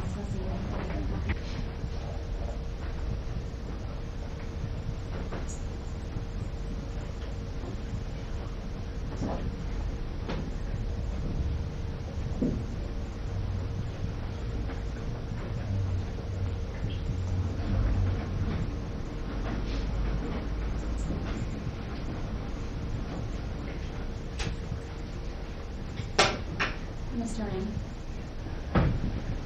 Thank you. I'm okay with continuing it. I just don't want there to be any time-sensitive issues between now and next Tuesday that we should have handled today. I think we need to address it today. As I indicated, Judge, I don't At this point, there's not an autopsy scheduled or autopsies. I don't know when that might happen. I don't know if it would happen before Tuesday or not. With respect to this motion, and does the court want to address Mr. Merson's concerns about clearing the courtroom, given the sealed nature of this, or may I speak for you? Well, it was I think it's based on the sealing of the affidavit in support of the warrantless arrest, and so it was your motion to seal. So if you think the reasons why you requested the affidavit to be sealed are going to be compromised, we could do this in camera. If you believe it's not, then we can talk about it publicly. I'm not worried about the compromising nature of the affidavit. I will tell the court and make a record that the prosecution has provided Mr. Merson with a copy of the affidavit, despite the fact that it was sealed to the public. I am concerned about this being discussed in a non-in-camera setting. My concerns revolve around the issues I brought up in the objections to expanded media coverage. It's an ongoing investigation at this point. I have concerns about, what would be discussed and how that would implicate Mr. Watts' right to a fair trial and his due process right. So my request is that the court seal the courtroom so we can discuss this. Mr. Ray? Move that to the discretion of the court. It seems to me, based on everything I've heard, that the affidavit is going to be released at some point. It was the prosecution who requested the sealing of the affidavit. They're not concerned about this being compromised, the investigation being compromised. And so I think we can talk about this publicly. Mr. Ray? And when you say talk about this, are we still talking about yes. D17, yes. Which was also filed under seal? Yes. So with respect to paragraph number 3, Judge, our concerns relate to the way this is worded. As the court knows, the pathologist goes through a very extensive process when conducting an autopsy, much of which is governed by statute. I think most of what he's asking for is standard procedure for an autopsy conducted in this jurisdiction and would be done. However, I have concerns about the way this is phrased in that it orders collection of trace DNA and touch DNA from certain areas of bodies that at this point we don't even have, frankly. Second, we don't know if that trace DNA is going to even exist if we have the bodies. So there's no way to order us to find something that may or may not exist. I think when I read the motion, it essentially is putting the prosecution on notice that at some point they may be in possession of exculpatory evidence, and it's their duty to make reasonable efforts to preserve that and ultimately provide that to the defense. And so I think they're on notice by the mere fact that we're talking about this, that Mr. Wren got a copy of the motion, and if this becomes an issue later on, we can litigate this, and there's some pretty significant sanctions for the destruction of exculpatory evidence. Okay, so that will be the ruling of the court. Your Honor, may I ask one clarifying question? Because the way that the motion is titled talks about the collection of touch or trace DNA at 2825 Saratoga Trail as well as during the autopsy, but the body of the motion does not. I want to make sure that Mr. Merson is aware that the home where the homicides were alleged to have occurred has been released by law enforcement, was released as of about midnight last night.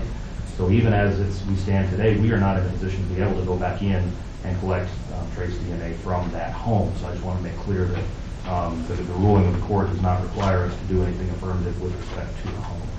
And Mr. Wren advised me that the government is no longer in control of the home, so I'm aware of that. Thank you. Thank you. Thank you. With regard to the motion for protective order, essentially for nobody to speak to Mr. Watts other than his attorneys and investigators and support staff, I'm assuming there's no objection to that? Correct. You'll put law enforcement on notice on that issue? Yes. Okay. Any other time-sensitive issues that cannot wait until next Tuesday? Nothing from the people. Mr. Merson? Can I just have 1 second? Sure.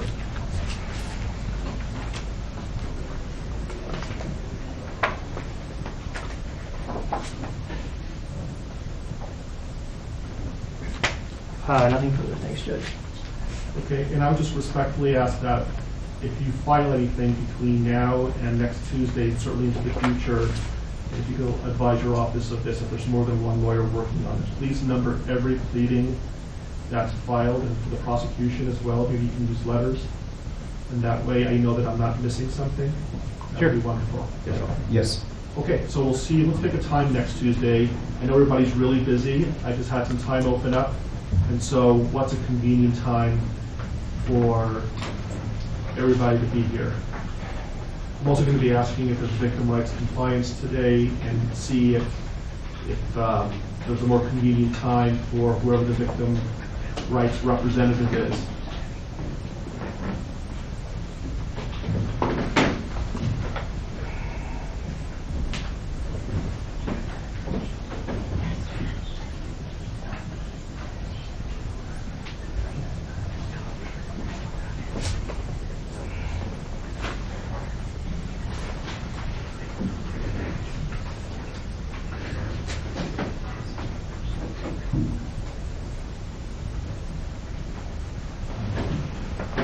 We have been in communication with the family of the victims. We are in VRA compliance with that, based on that effort. At this point, we don't have any specific times that are good or bad for the family, but we will certainly contact them as soon as we leave and clarify their availability for next Tuesday. How about the attorneys? What's a good time for you to be here on Tuesday? Anytime, Judge. I'll make it work.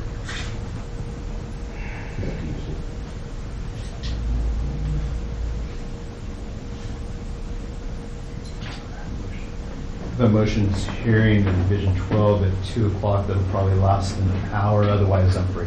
About 10 o'clock. That's fine. Okay. So the plan is next Tuesday, 10 o'clock, we're going to know whether the prosecution filed formal charges or not, and the deadline for that would be Monday at 3:30. I will give Mr. Watts a more detailed advisement, and then we'll decide what the next step is going to be. Does that work for everybody? Yeah, one more thing. Yes. I would just ask the court order that the prosecution give the defense notice as to if an autopsy is to be scheduled, when that is scheduled, so that we can file the appropriate motions. I think you can appreciate why we would want notice of that. Yes. Any objection to that? Not as to the notice issue. Yeah, I'm not going to be ordering that they, at this point, I'm not ordering that they be allowed to be present during the autopsy. Why don't we say 48 hours notice? Is that reasonable? Yes, and if I learn that information over the weekend, I'll email Mr. Mercer. Is that okay with you, Mr. Mercer? That's fine, thank you. They wouldn't do the autopsy over the weekend, though, would they? No, I don't believe so. They would? They're going to try to get it done soon. So 48 hours is probably not going to do it. Because they think they're in the schedule. We've all certainly seen autopsies scheduled less than 48 hours after the bodies are recovered.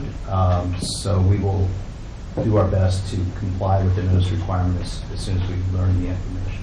Who would be making the decision on when to perform an autopsy? The coroner's office. So can you communicate with them that there's an order that there would be 48 hours notice, and if they, for whatever reason, can't comply with that, you'll let Mr. Mercer know? Is the court ordering that the autopsy not be conducted earlier than 48 hours after the recovery of the bodies? No. Okay. What I'm saying is I'm ordering that you notify the coroner that there's an order that Mr. Mercer is entitled to 48 hours notice, and if they are intending to perform the autopsy sooner than that, they need to let you know before it starts so you can give Mr. Mercer reasonable notice. Yes, sir.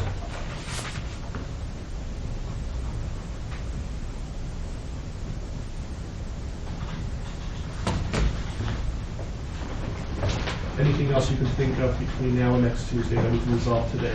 Yeah. Nothing from the prosecution. Nothing from the defense, thanks. Okay. All right, we'll see you next Tuesday at 10 o'clock.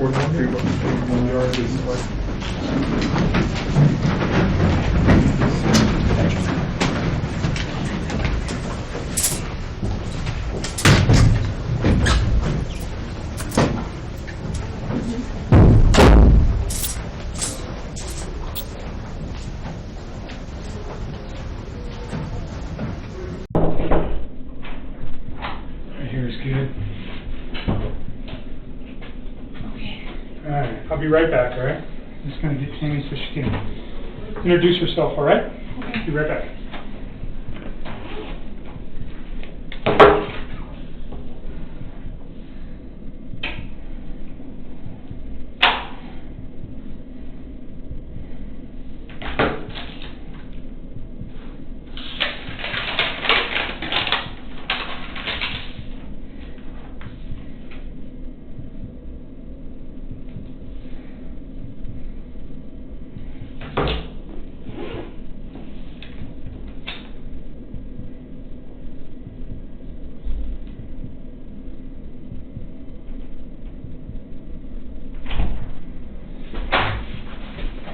All right? Yeah.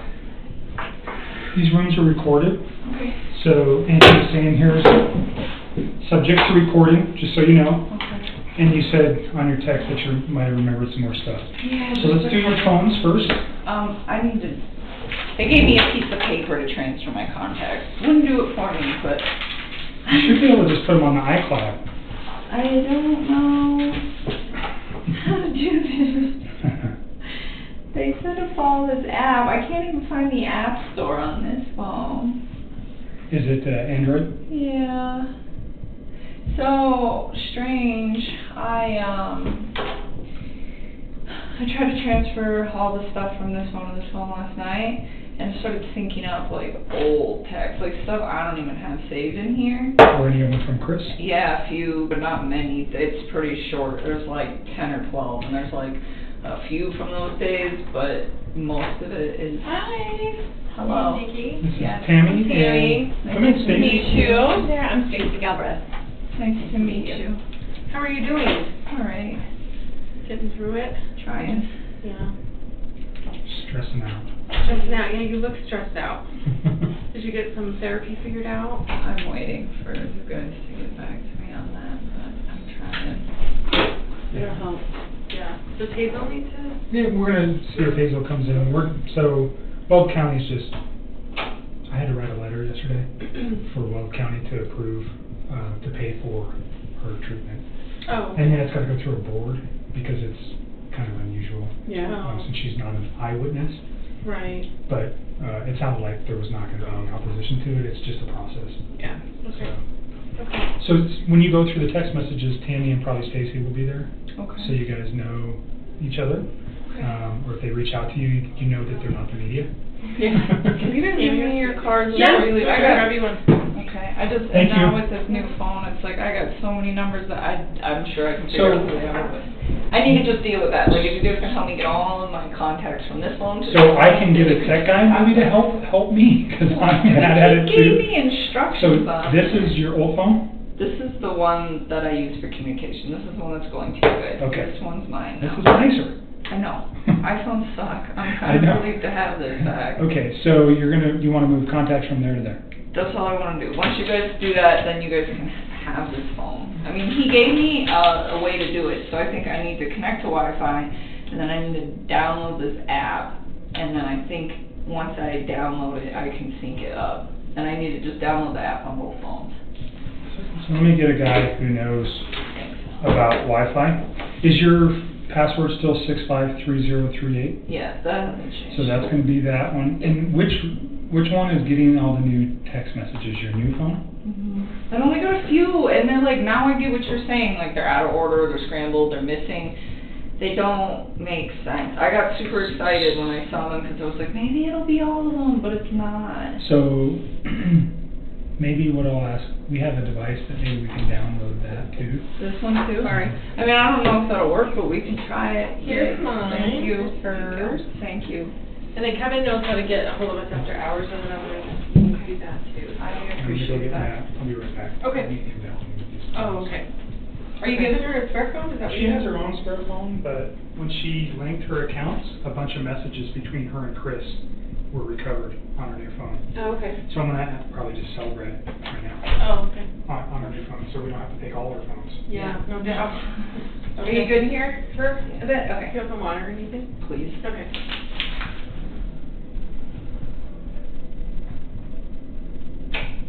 Okay, so App Store.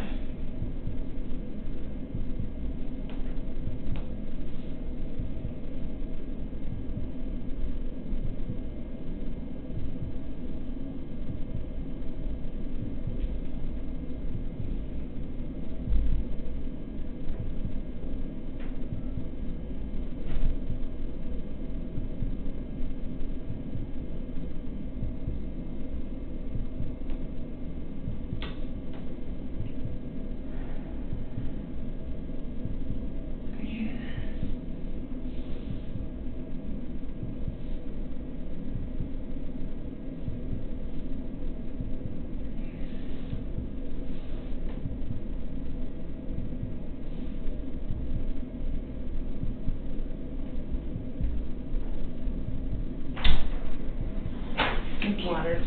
Appreciate it. Anything else? I think I'm Okay, good. so we'll be in here in just a few minutes, okay? Thank you.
Fuck, I don't want to do all this shit.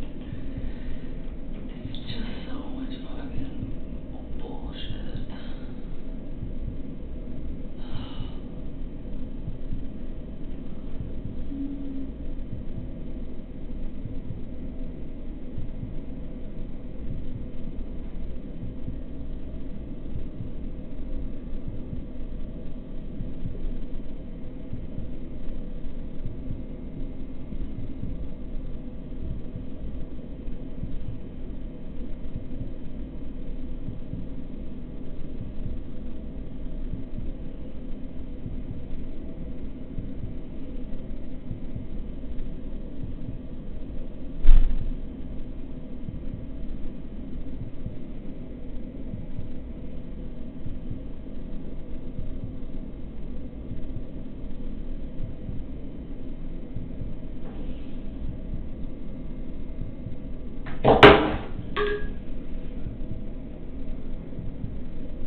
Tech guy's coming to help us.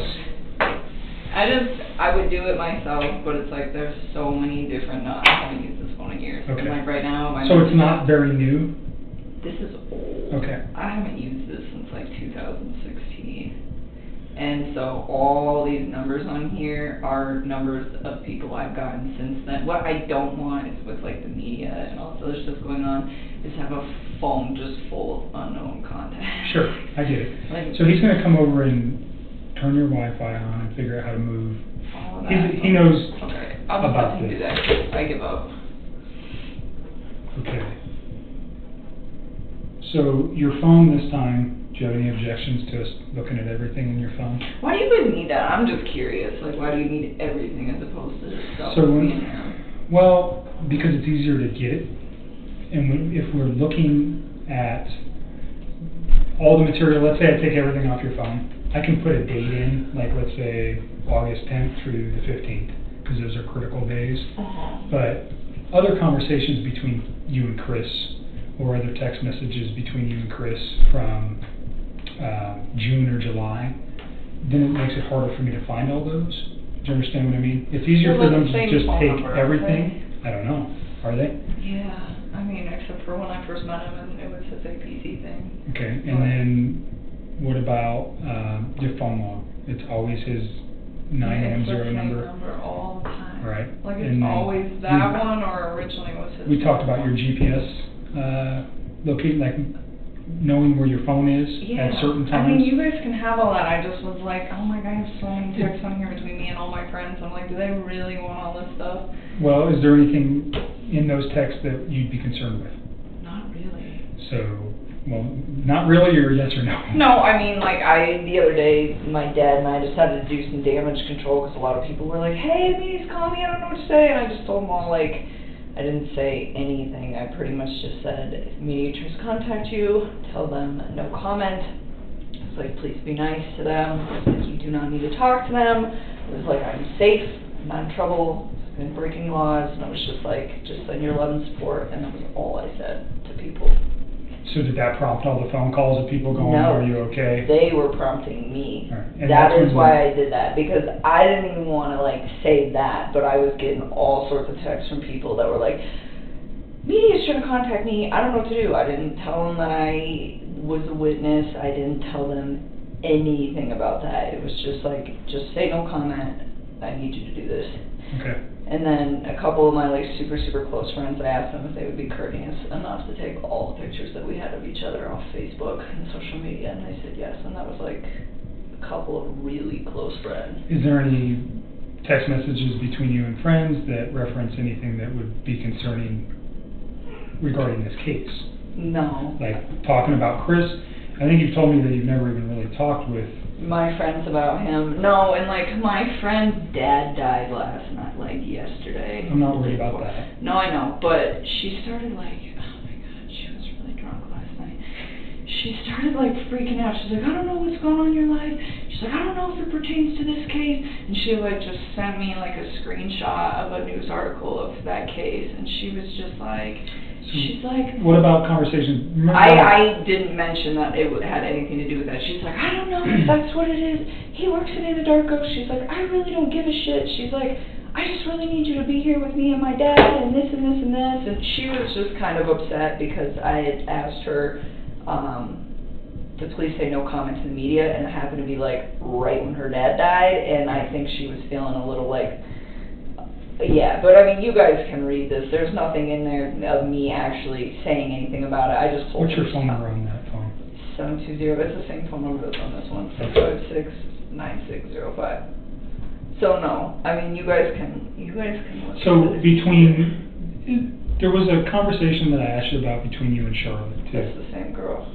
That same girl who was freaking out. Yeah. So was there ever a conversation about kids with you and Charlotte? Like you, I can't remember the exact context, but you guys were I was talking. hanging out with a guy who had kids. Okay. And what? She has not even like put. Wait, all right. any So of your that. conversation about him having kids, how did that go? I mean, I don't know. I just told her. Is it still? Did you delete that, or is it still? No, I don't know. I have no reason to delete anything else on my phone. The only Okay. reason I deleted all this stuff with Chris is because he was making me feel really uncomfortable, and I didn't want to see it in my phone anymore. Okay. Yeah, let me scroll all the way back here. We're going to scroll talk a lot. No, she's like...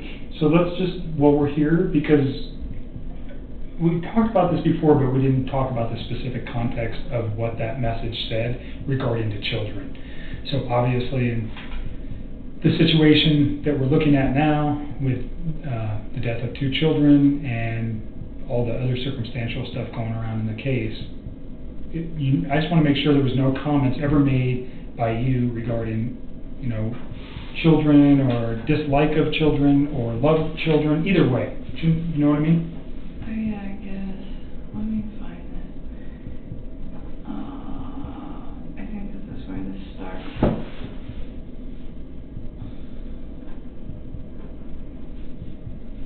You guys can just take whatever you want off of there. So it's easier for me to just take everything than it is to single it out. Plus, for the purposes of this case, the less exposure, you know, we already have, initially you drew concern from me when you told me you deleted everything from Chris. I've already told you that. You understand why. There's no question as to why that might cause concern. So if there's anything else that ever comes up, I have it, and then we can just discuss it. Do you understand what I mean? All right.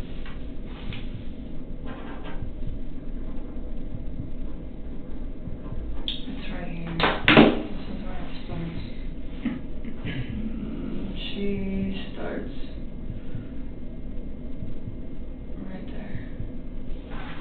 She starts talking about her and her fiance. So that was like weeks ago.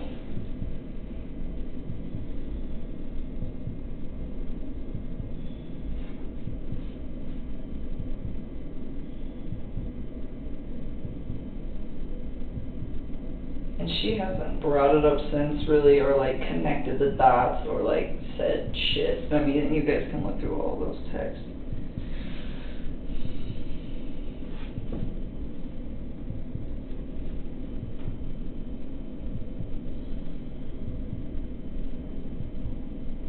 And I don't know when that was. That was definitely when things were going good. So this is like weeks prior, I'm just assuming. I think the date is at the top of whenever we started texting that day. Looks, this is We talk a lot. August 7th. Yeah. So I reference everything to Sunday the 12th.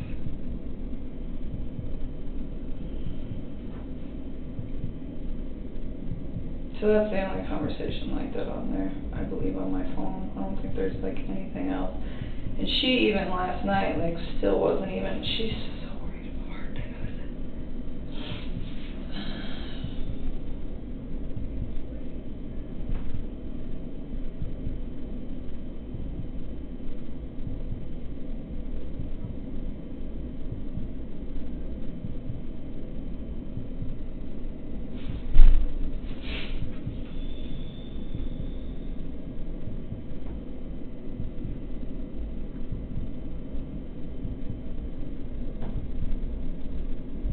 Other than that, there shouldn't really be anything on with other people. But you guys can just pull everything off that phone if you As long want. as you're okay with that, that's would be I mean, my if that preference. makes your life easier. It's not just about making it easier, it's just less.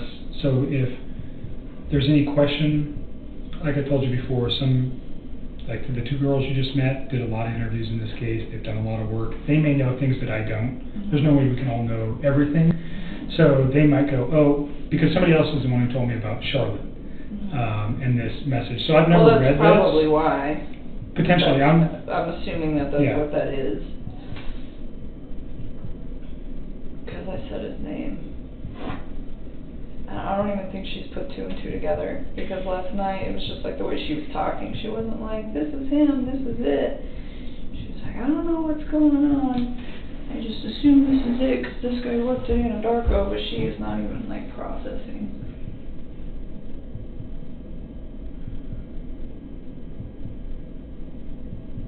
What is occurring?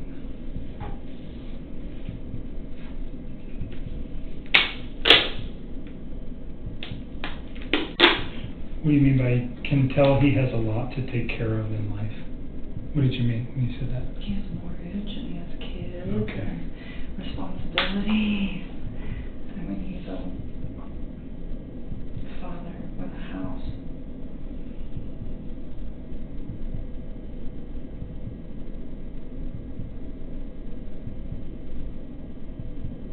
You're even saying in here he's all about his kids. Yeah. And she was like asking me somewhere in there, like, I mean, everything I had to say about him at that point was like really positive. Like, I think I made it clear that I wasn't like 100% sure this was like the man of my dreams and I was going to spend the rest of my life with him or anything, but I was enjoying the time that I was spending with him at that point. You're referencing that he has 2 kids and then you don't like that because you want to have that experience with somebody else? Is that what? I just said I wasn't sure if he was the one that I wanted to be with because he had already like done everything. Okay. Like I was like, it would be really nice to kind of like have kids and have my own marriage and all of that stuff. So that was never anything I conveyed to him.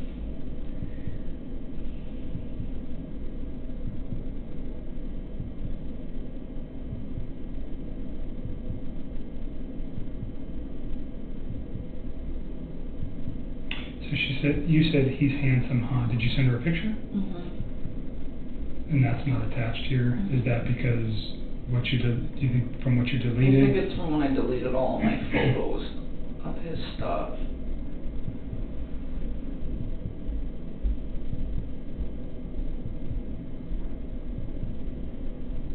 He's kind of short.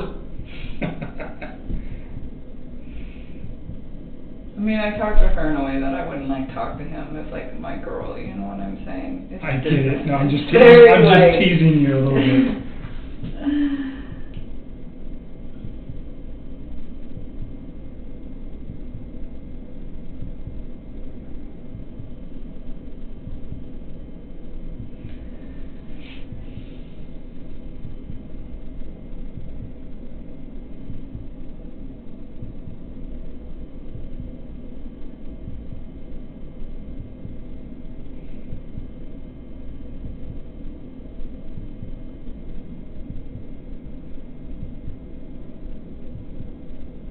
So now you're just talking about shoes and other stuff. okay. But then she So brought it up again last night, but she didn't brought like, up what? that Chris? case, but she didn't like connect the dots. She was like freaking out, like her dad just died. And she was really that upset. She wanted me to come see her on Saturday because it's his week. So unexpected. Kind of, sort of. He had Parkinson's, so kind of, but not. You know what I'm saying? It was a very drawn out thing. But she's having a really hard time with it. I knew she would, and she's like, can you make the wake on Saturday? And I was like, I'm really hesitant to leave the house, and I didn't tell her that, but I was like, I don't know, I'll try, and I'm gonna go, but I'm not gonna tell her until it's like right before I get to be there. And So what does she reference that? Just is Chris the guy? I'm more interested. No, she in didn't even ask me if she was just like, she's like, I don't know what's going on. She's like, you can just read it. Okay. So you mentioned on your text before you were coming that there was other information that you thought of that was important again? Yeah. More info? Yeah, when you get so sidetracked. I'll look at this, will you do that? And then I'll show you where it is. Yeah, There's show so me where it much in here. Like, I will just say. you guys talk a lot. Oh, yeah. She is like right here. So first she sends me this, and she's not even asking me about him. She's saying he looks like her ex. That's when she first brings him up. She doesn't even mention me at that point. I don't even think she realizes it's the same guy. Like, legitimately. I think this girl is so wrapped up in all the stuff that she's got going on right now that I don't think it's even processing. I mean, you can just tell by the way that she, like, talks. See, See, she's all upset because I asked her to not talk to the media, and it happened to be the day that her dad died, and I'm sitting here trying to comfort her. Is this your best friend? Yes. This girl is like my whole world. Alright. But you're not talking about children or your relationship with Chris or anything like that? No, the only time I ever mentioned him was like that one day. Okay. And I didn't even remember that I even had like said that to her because I just... What's her phone number? 720-425-7330. So I'm not going to call her, but at some point you might want to talk to her, just so you know. I mean, sooner or later she's going to connect the dots, or you're going to tell her, right, if she's your best friend. I'm not going to tell her. If she figures it out, she figures it out. Okay. If we were going to talk to her, I'd let you know beforehand. Is that fair? Yeah, just so I can give her a heads up. Yep. And she apologized to me, like, because she was being kind of crazy last night. She was. So tell me about the new Like- info that you remembered. Okay, see right here, hold on. She says, look man, I know you work at Anadarko, he did too. I know he murdered his wife and kids. I know he was a dog. I know you're my best friend. I know you have a good heart. I know that that guy needs to go to jail and he will. I know you don't want publicity and neither would I. I know that as a witness, if you say anything, it can cause a mistrial. I know you don't want that, neither do I. Fuck the media, I want my best friend here. I never fucking said anything to her about a trial. Okay. So, But see, look, she she goes, just- I don't even care if you flirted with him or more. I know you had nothing to do with what happened, and I don't care if your job is having an open investigation. I'm not going to ask you a single question, but my pops died and you're my best friend. Okay. And I said, please stop talking about that. And she said, what, are you on house arrest? And she just keeps saying, my father died, what the fuck? She was not okay last night, and I was just trying to, like, Understandable. mitigate this. And I was like trying to calm her down. And I said, Charlotte, I'm trying so hard to be the best friend I can to you right now. I said, I want to talk to you about that case. I didn't say the case. I said that case. Like I wasn't even affiliated with it at all. And you need to respect that. I'm here for you regarding your dad, and you know this. And then she's But what's freaking out and freaking out. You guys never had a conversation except for this past text messages about Chris and his children. No, that was it. Okay. That was it. That's fine. I mean, because he wasn't really something that I, like, super wanted everybody to know about. And I shouldn't have even mentioned it when she brought up what she had, like, going on sexually with her fiance. And it happened. But at that point... You guys are best friends. It's understandable. Yeah, see, and she keeps trying to talk about it. She says, if you're not under investigation by the police, I don't care. Why can't you attend your so-called best friend's father's death? It doesn't make sense to me. And all I told her was stop. And then she She sent a just picture like, of her dad. yeah, and she just is like freaking out. And finally I just told her, you know, getting mad at me isn't going to bring your dad back. And that Set is her when off. she chilled. Okay. Well, she kind of went on another rant, but it had nothing to do with Chris. And then she apologized to me this morning for being drunk and sad and angry that her dad died. What other new information? Okay, see, we got so much going on, I texted it to myself because I can't forget. You make sure before you leave you see Hazel. You need to get some help. I know, I've been asking. Oh, so he was talking for a few weeks, like he mentioned, give me a time frame. Okay. So he went to North Carolina. When he came back from North Carolina, I was informed sometime either when he was on the trip or when he was like getting back, but in that area, that they filed for divorce and that they were gonna put the house up and for sale, and he was like, she's the one that called the realtor. Because he told me that he had spoke to her when he was in North Carolina about it, and then the next day, she was the one who called the realtor. When you say she, Shanann? Yes. And when you say, the time frame they came back from North Carolina, you don't remember the specific dates, but it was like the first or second week of August? Yeah, I think I told you guys when they left. I think he left on Tuesday the 31st of July. I do remember you saying that. And I don't remember when he came home. I really don't. Okay. I don't remember if it was like. So is this a phone conversation or is this a text conversation? No, this happened over the phone, and he told me that, that was when I had said, hey, when you go to North Carolina, I really think you should try to fix things with your wife, and he kept asking, well, what about us? And I was trying to kind of take a step back and see if he would fix things before attempting to pursue things with me, because I wanted to know that if all of these things he's saying, like, yes, we're getting separated, and yes, you know, all of these things that he's saying are happening, I wanted to know that it was like, you were doing this like you said you were prior to me coming in your life, and it had nothing to do with me, you know. And so for me, it was like, I really wanted them to fix it. I would have just like left the situation. So tell me why Shanann calling a realtor and him mentioning that they were going to be divorced. Why do you think it's important?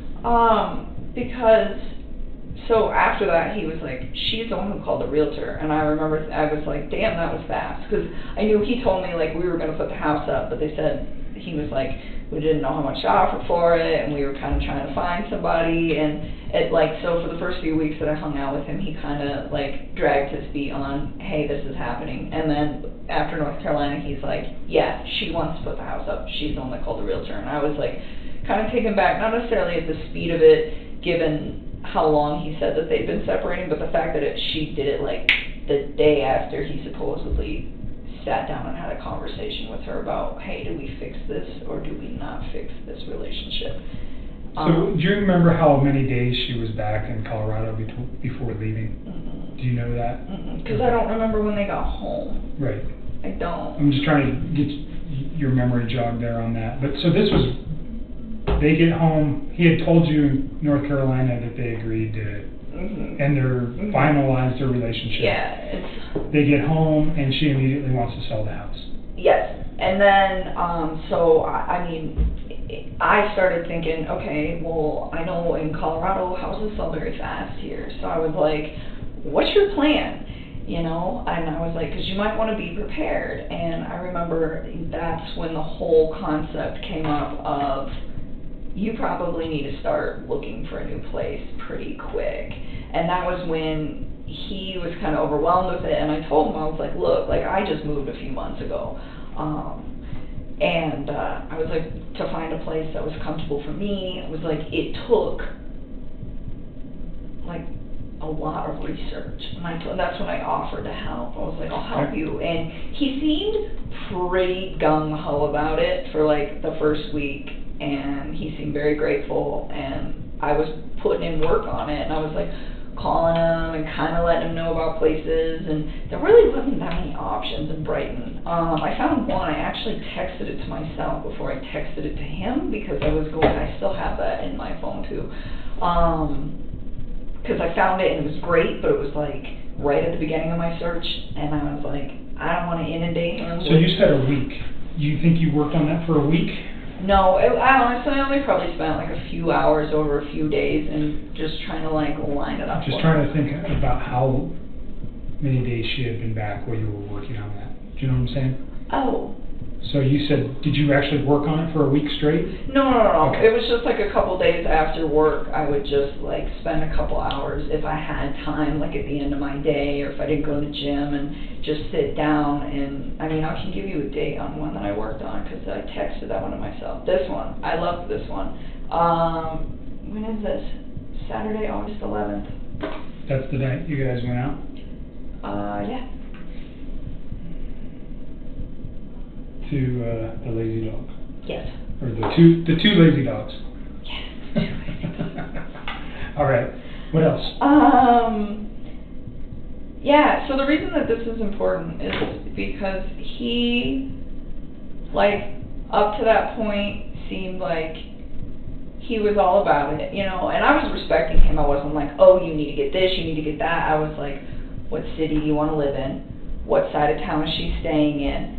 You know, how close do you want to be to work? How close do you want to be to your kids?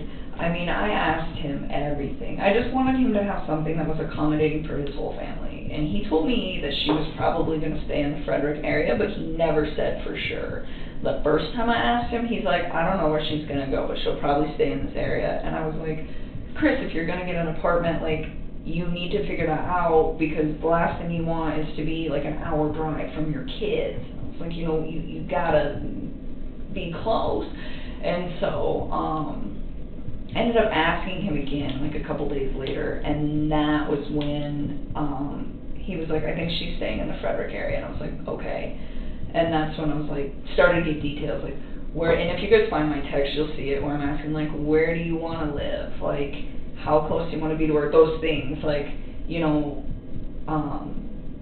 do you care what gym you go to? Like, what are you looking for? You know, we talked about this previously. Yeah. So the thing was he was like super gung-ho about it, and then on Saturday, that day, I remember being outside with him when this conversation happened, but I don't know where. I don't know if we were like walking into the restaurant or walking to the car, but I like vaguely remember being outside with him. And I was like, he had told me that he wanted to go look at some places that upcoming week.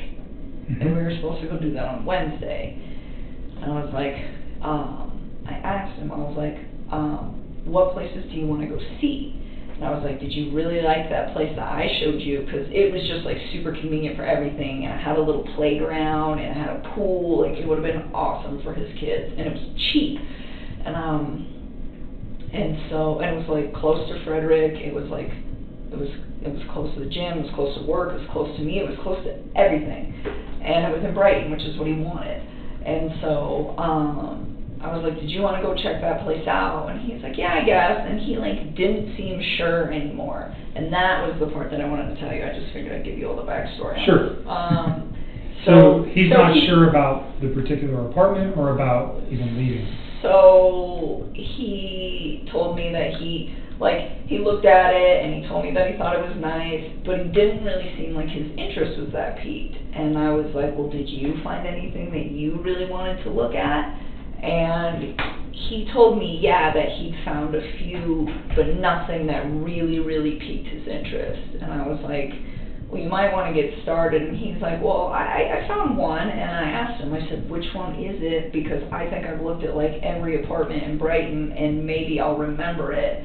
And he's like, I don't know, I don't remember the name of it. And he kind of just like disregarded it. And it was kind of strange to me because like the whole week prior, he was like so excited that I was trying to help him because he's busy, I'm busy. So I was like, you look, I'll look, let's see if we can try to narrow it down to like 4 or 5 spots, and then we'll find something that's good for you and your girls. You know, and he seemed like very enthusiastic about it, like during the week when the conversations first really started ramping up about like, you probably got to figure something out because that house is going to sell really fast, you know, or at least be prepared. And so why do you think he was removed or not interested on your Saturday night, wherever you guys were? I don't know. I mean, sometimes like I think about these things and I feel like they're all assumptions, but at that point, like maybe he already knew something that I didn't. I don't know. But it was just a complete mood change where he just didn't even seem that interested. And I was like, okay. And I was like, well, we don't have to do that on Wednesday if you don't want to. And he's like, no, I know I need to get it done. And I was like, all right. Okay. You know, because I wasn't going to like force him to do it. If he doesn't want to do it, don't do it. Just say no, you know. And I was like, and for me, I was like, I was just offering to help because it's like, I know what a tedious task it is trying to find a new place to live. Right. What else? Any other new info? That part where he was just like really unplugged on Saturday, and then there was something else that went with that. Let me just think for a minute. It was I didn't write all this down. I just wrote that part down.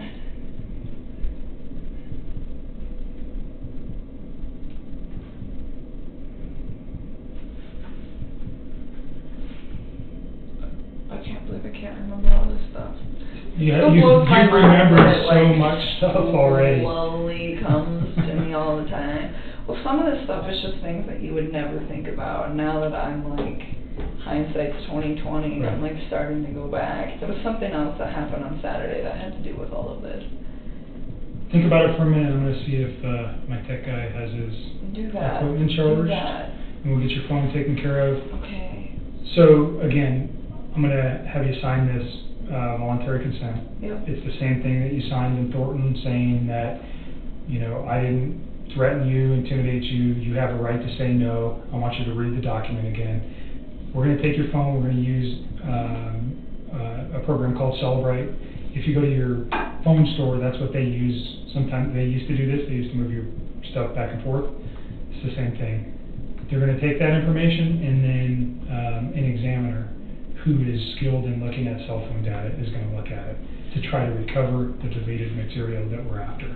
I hope So, that they can get the deleted it. material is what I'm after. I Obviously. know it is. I feel so bad that I did that. I didn't even, honestly, like, that's not even what I was thinking about. I was just so, did not want, like, any presence from him. So you're okay with us doing Just everything? take the whole phone. Awesome. Just take it. Because I feel like we've been trying I'm to going do to put this, like, all data on here just yeah, for just ease, take what okay? you need, So you know? read that and make sure you sign it, that you understand that we're going to take all the data. Once I have all that stuff, I'll get your phone back to you. That's okay. I mean, I'm not even going to use it anymore. I'm going to just use this. Okay. I'm going to still get it back to you as soon as we're done. Okay. All right. So next week sometime maybe. Okay. Or the week after or something like, somewhere in that time frame, okay? Okay. All right, relax for a minute. I'll be back in a sec.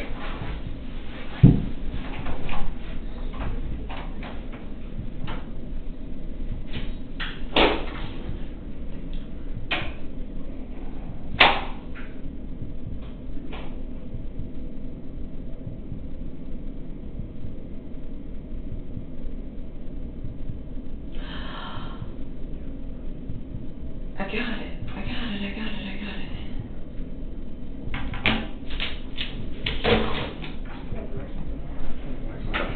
I remembered, by the way. I got it. Remembered what? In my head, what I needed to tell you. Okay. Okay, so, hi. Hi, I'm Matt. I'm Nikki. Nice to meet you. Hello.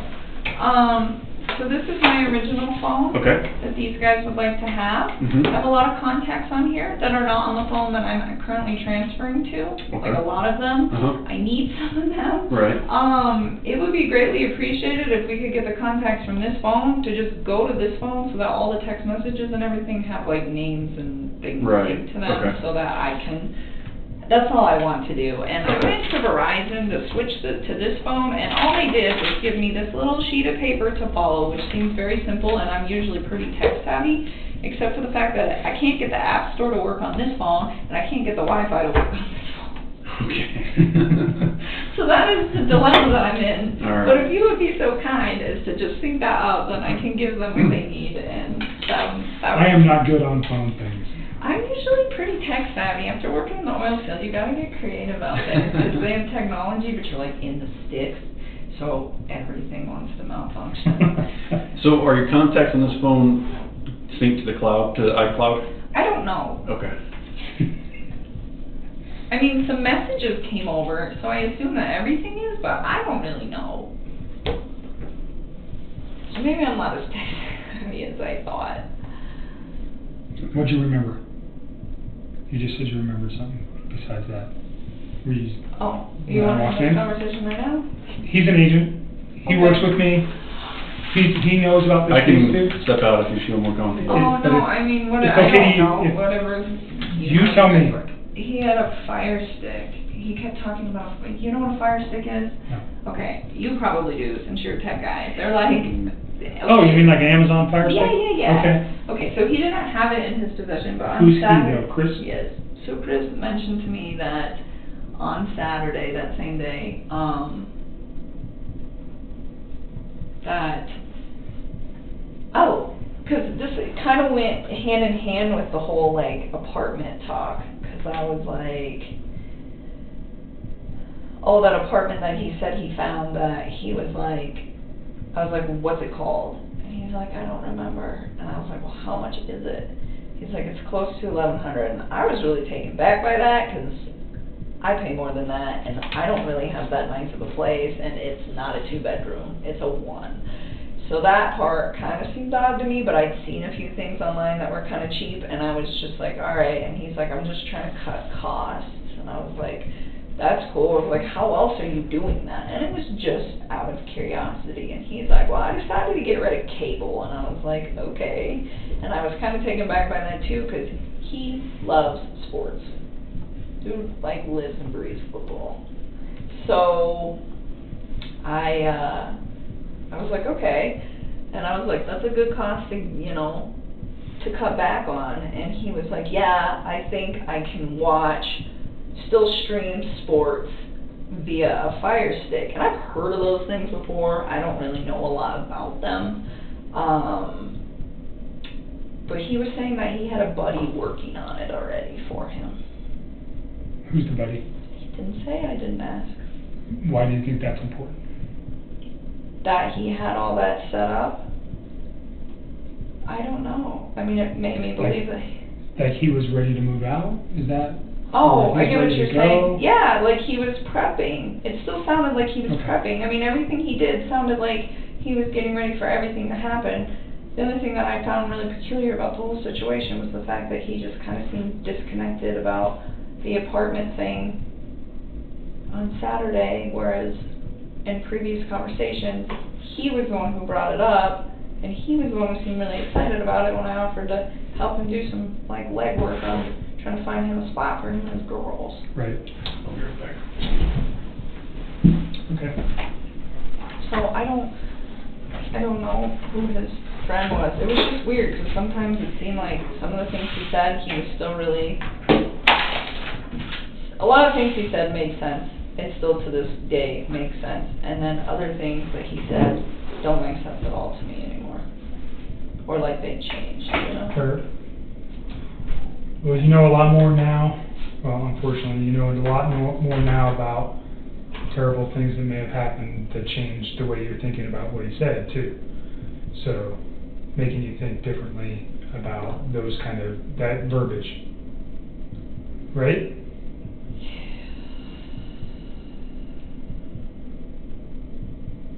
Definitely. Okay. So, I think.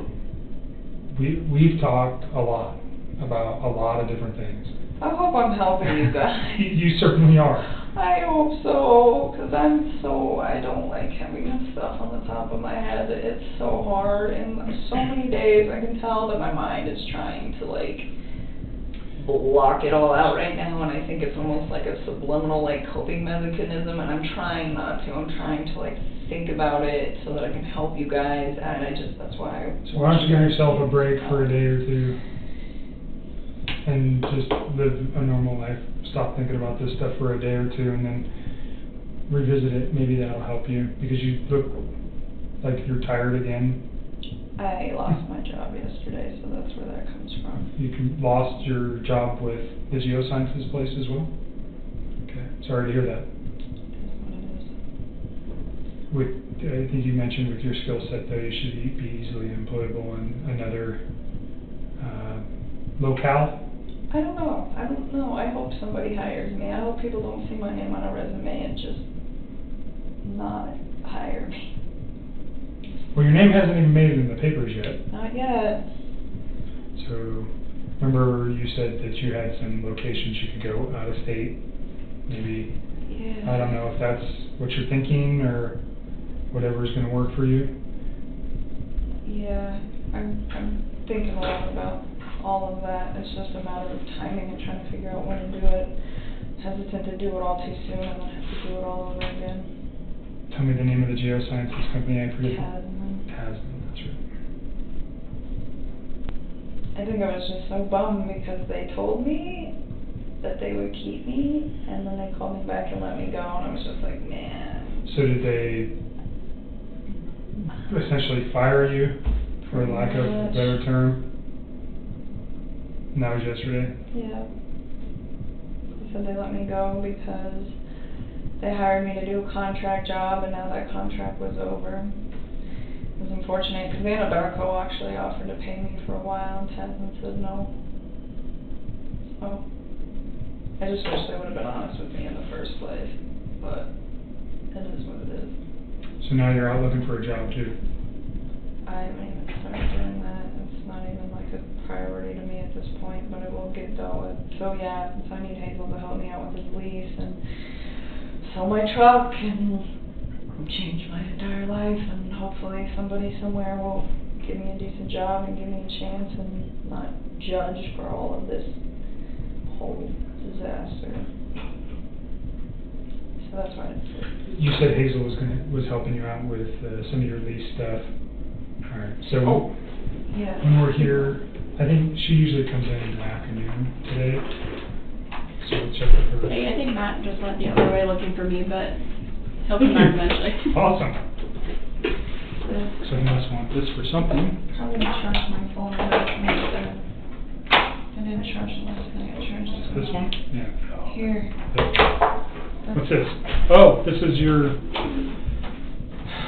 the Verizon call logs?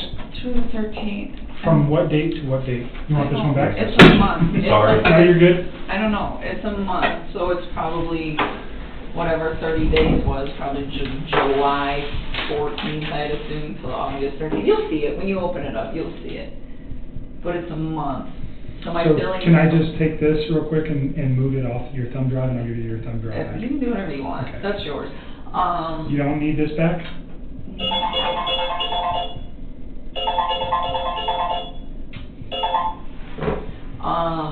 No. I mean, you can give it back if you want. Yeah, I'll just go download this to my computer real quick. I think, so it's a month. It ends on the 13th, and that's why I was saying, when they bill me next month, then I can give you the 14th and past that. And I could have given you the 14th now, but because they haven't billed me for it, like this is in a nice PDF, but the unbilled one is like in this janky Excel format, and you could like manipulate the data. You could, I don't want to give what is on here specifically? PDF of your complete phone bill for your cell phone? That ends on August 13th. Everything after that, you I'm going to go put this on my phone, or okay, put it on my computer. My lease agreement is on there, and I told Hazel that you had it. Okay, So I'll share it with her because she needs that. Yep, and then there's also like a computer record of me talking to the Verizon wireless people, asking them if they can restore my text and what they had to say about it, just so that you guys know that I did the due diligence to attempt to do that. Got it. So those are the three things that are on there. So the messages that synced up when you started are on this phone, right? Mm-hmm. So when she started it, this phone's like 2 years old. Okay. But when she turned it on, a bunch of deleted messages from Chris that were on that phone synced up with that phone. Okay. So that's the one I want to try to rip. Okay, so we're going to download this phone, but this we want one's to get coming the as evidence. context Yep. on Exactly. here. Okay. So this one's going to be coming with us as evidence. That one will just rip, so she has a phone. Okay. I need you to log into Google. I was trying to figure this out. I don't know. Oh, okay. That might be an issue. I know. I mean, if you guys really can't do it, I'm just trying to go through and figure out who is. There's another way we can do it, or we can try. Man, I'm usually really good about passwords, but this one,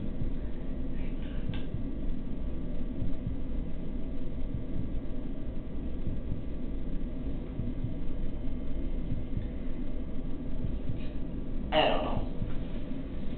I really don't. I was messing with this before you walked in here. Okay. And that's the only way you can download apps, right? Let's do this. Yeah. I mean, I'll have to figure I'm out. not an Android guy, so I don't know. I don't know. I haven't used the Android phone in like 2 years. Okay. I guess I'll have to figure this out. That sucks, but it's okay. I Well, mean, there's another thing that we can try. sorry for Nope. the inconvenience. Did you have a text message on? So when I looked up to I mean, Wi-Fi, I think you got a couple more extra. oh, I got these. Yeah, this came in on my other phone. This was like right when I transferred.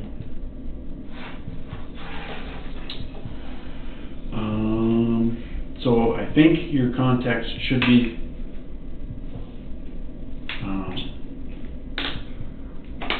connected to iCloud now, so you shouldn't lose them. And we can try and use the machine that we use to download the phones can also transfer. That'd be I've never done that, so I don't know how it's gonna work, but we're gonna give it a shot. Okay. That would be so nice, because I was looking at these messages and I was like, oh my god, like, don't know. I mean, again, I'm sure I could figure it out pretty quick if I read the text. Look at them all. Yeah. They're all different.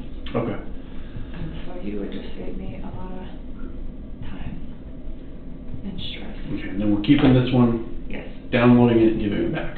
Yeah, and then this one, I think he only needs one number off of, and that one you guys are taking everything. Okay, but we're keeping this phone, right? Yeah. Okay. That's yours. Okay. Thanks. Alright, let me go see if I can transfer the contacts. Do you want the wall charger that goes up? I'll just put it here so I don't forget it, but I don't need it right now. I'll be right back. Or in a little bit.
you doing?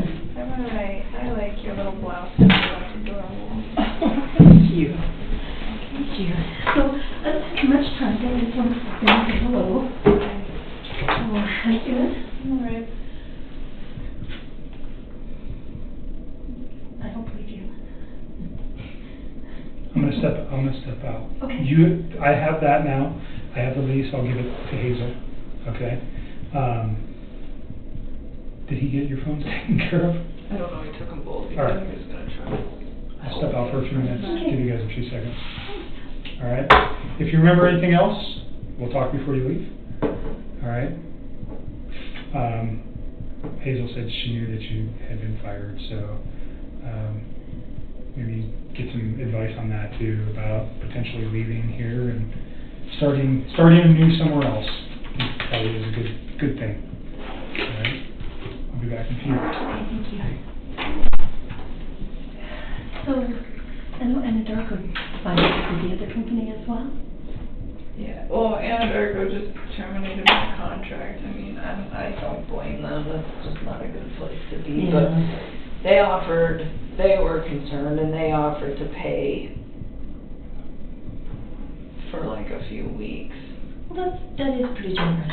It was very generous, and Tasman cut it off. They're just like, we don't want to bill a contractor if you're not actually working. Like, I respect that. You know, I don't know. I think it's kind of disappointing because they told me, you know, I informed them of the situation, and then they contacted me like a day later, and they said, oh, you're good, don't worry about it. And they contacted me the day after and pretty much just let me go. And it's like, just be honest. So will they be giving you another job or another appointment? They would have had to have. And I kind of had a solution for that situation too, but they didn't seem like they were all about it. So, I mean, it is what it is. I've only been working with them for like 4 months. They don't really know me that well. That's Tasman? And so are they saying that your contract with them is also terminated, or that you just aren't working in Anadarko anymore and they'll find you another position? They told me originally that if I wasn't going to work in Anadarko, they'd find another place to put me. And then they came back yesterday night and said, since you're not, we hired you for the contract with Anadarko, and since your contract with them was terminated, we're letting you go. Okay.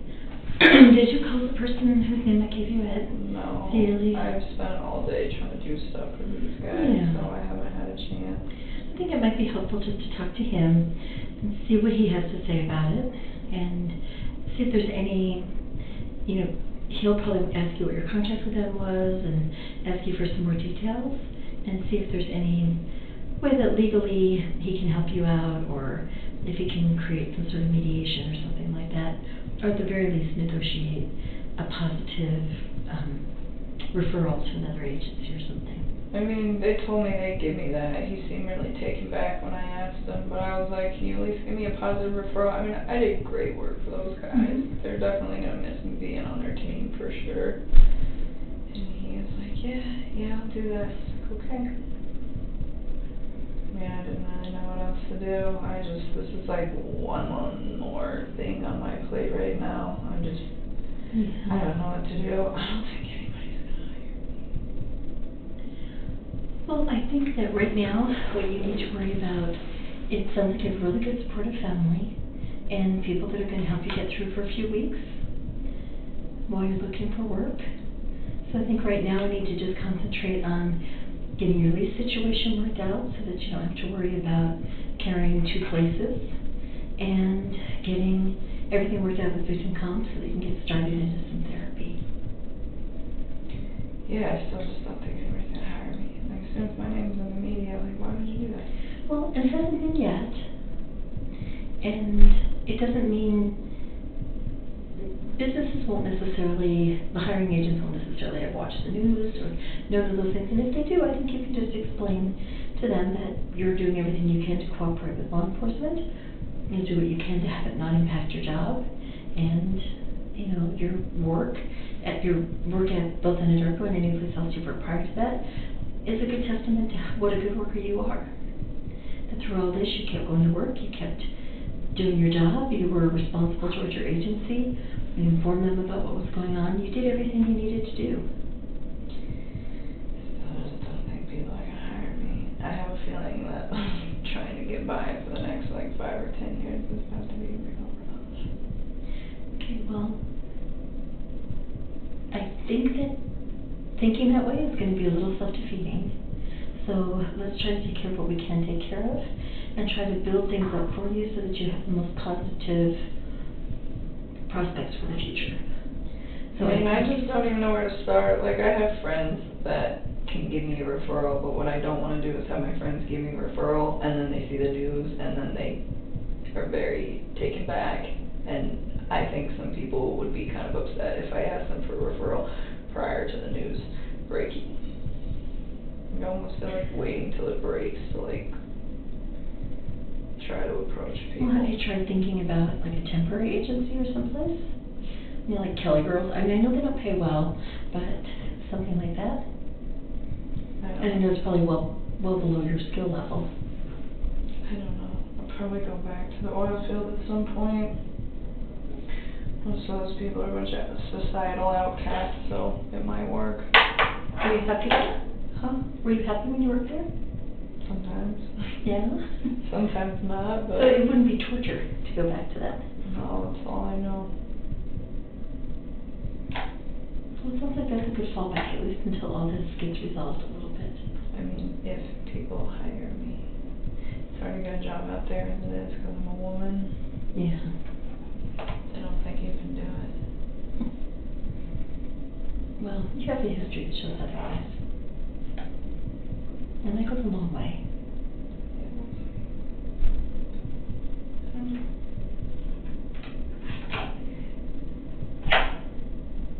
So I understand that Agent Novak has a copy of your lease.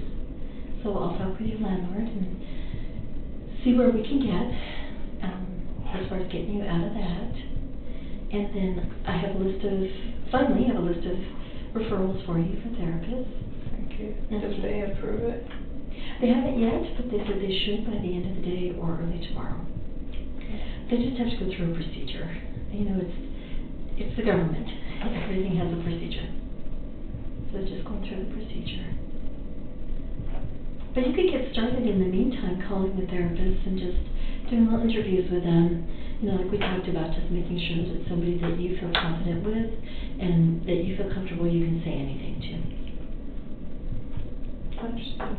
And then I would also ask them, just because I know you have a hard time sleeping and I know that this bothers you all the time, that you could wake up in the middle of the night having some issues, you want to also talk to the therapist about what kind of after-hours support you could get. You know, do they have an emergency line or somebody that you can talk to if it is 4 o'clock in the morning and you haven't been able to sleep all night?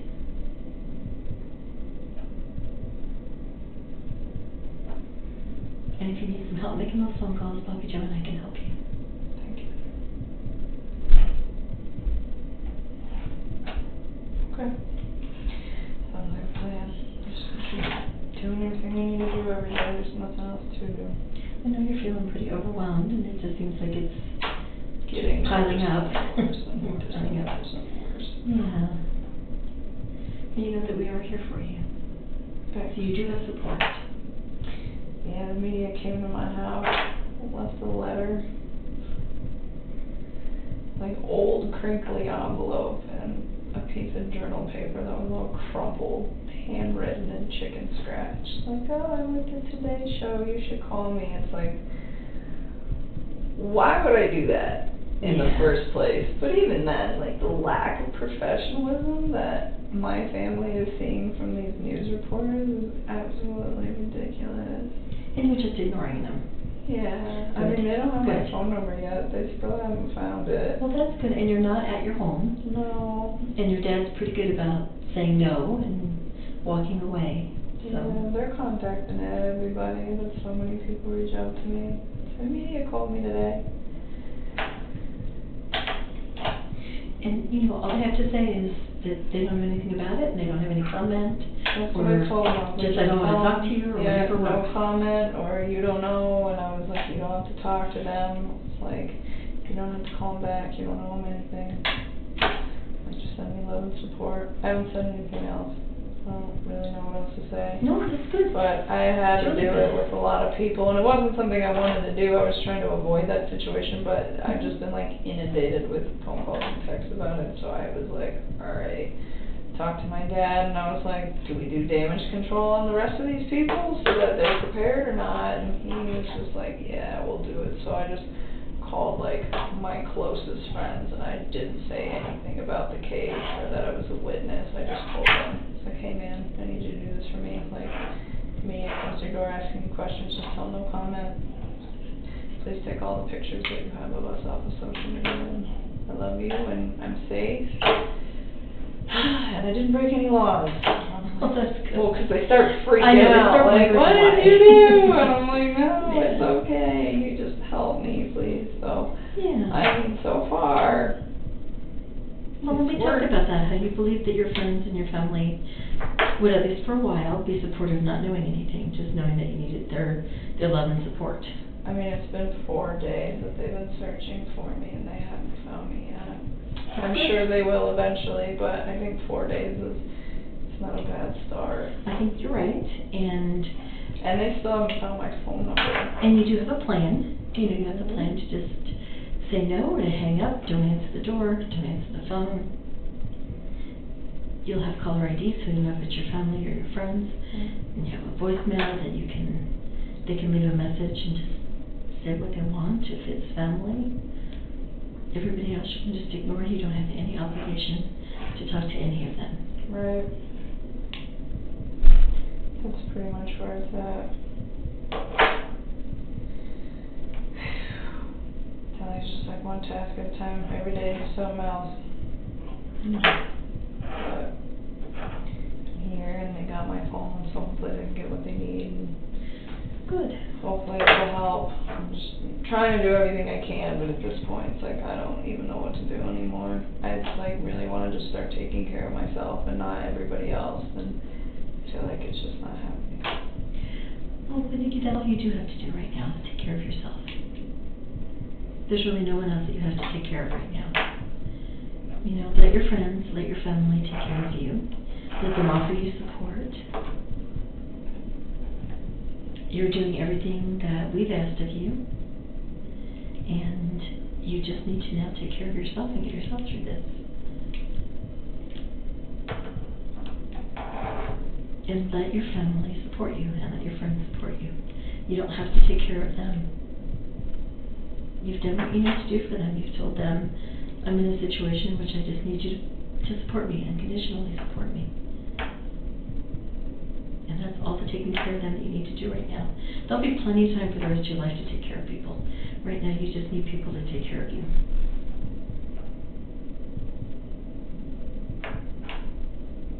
That'd be nice. I know I've asked you this before, but I'm going to ask you again. Are you still feeling like you're not thinking at all about suicide or hurting yourself? No, I'm not thinking about any of that. Okay, good. And you promised me you'll let us know if you start thinking that way? I text you guys in the middle of the night every time I'm stressing out. Okay, so you will. Okay. Okay, because we want to be here to help you. We don't want this to turn into another tragedy for you. Understood.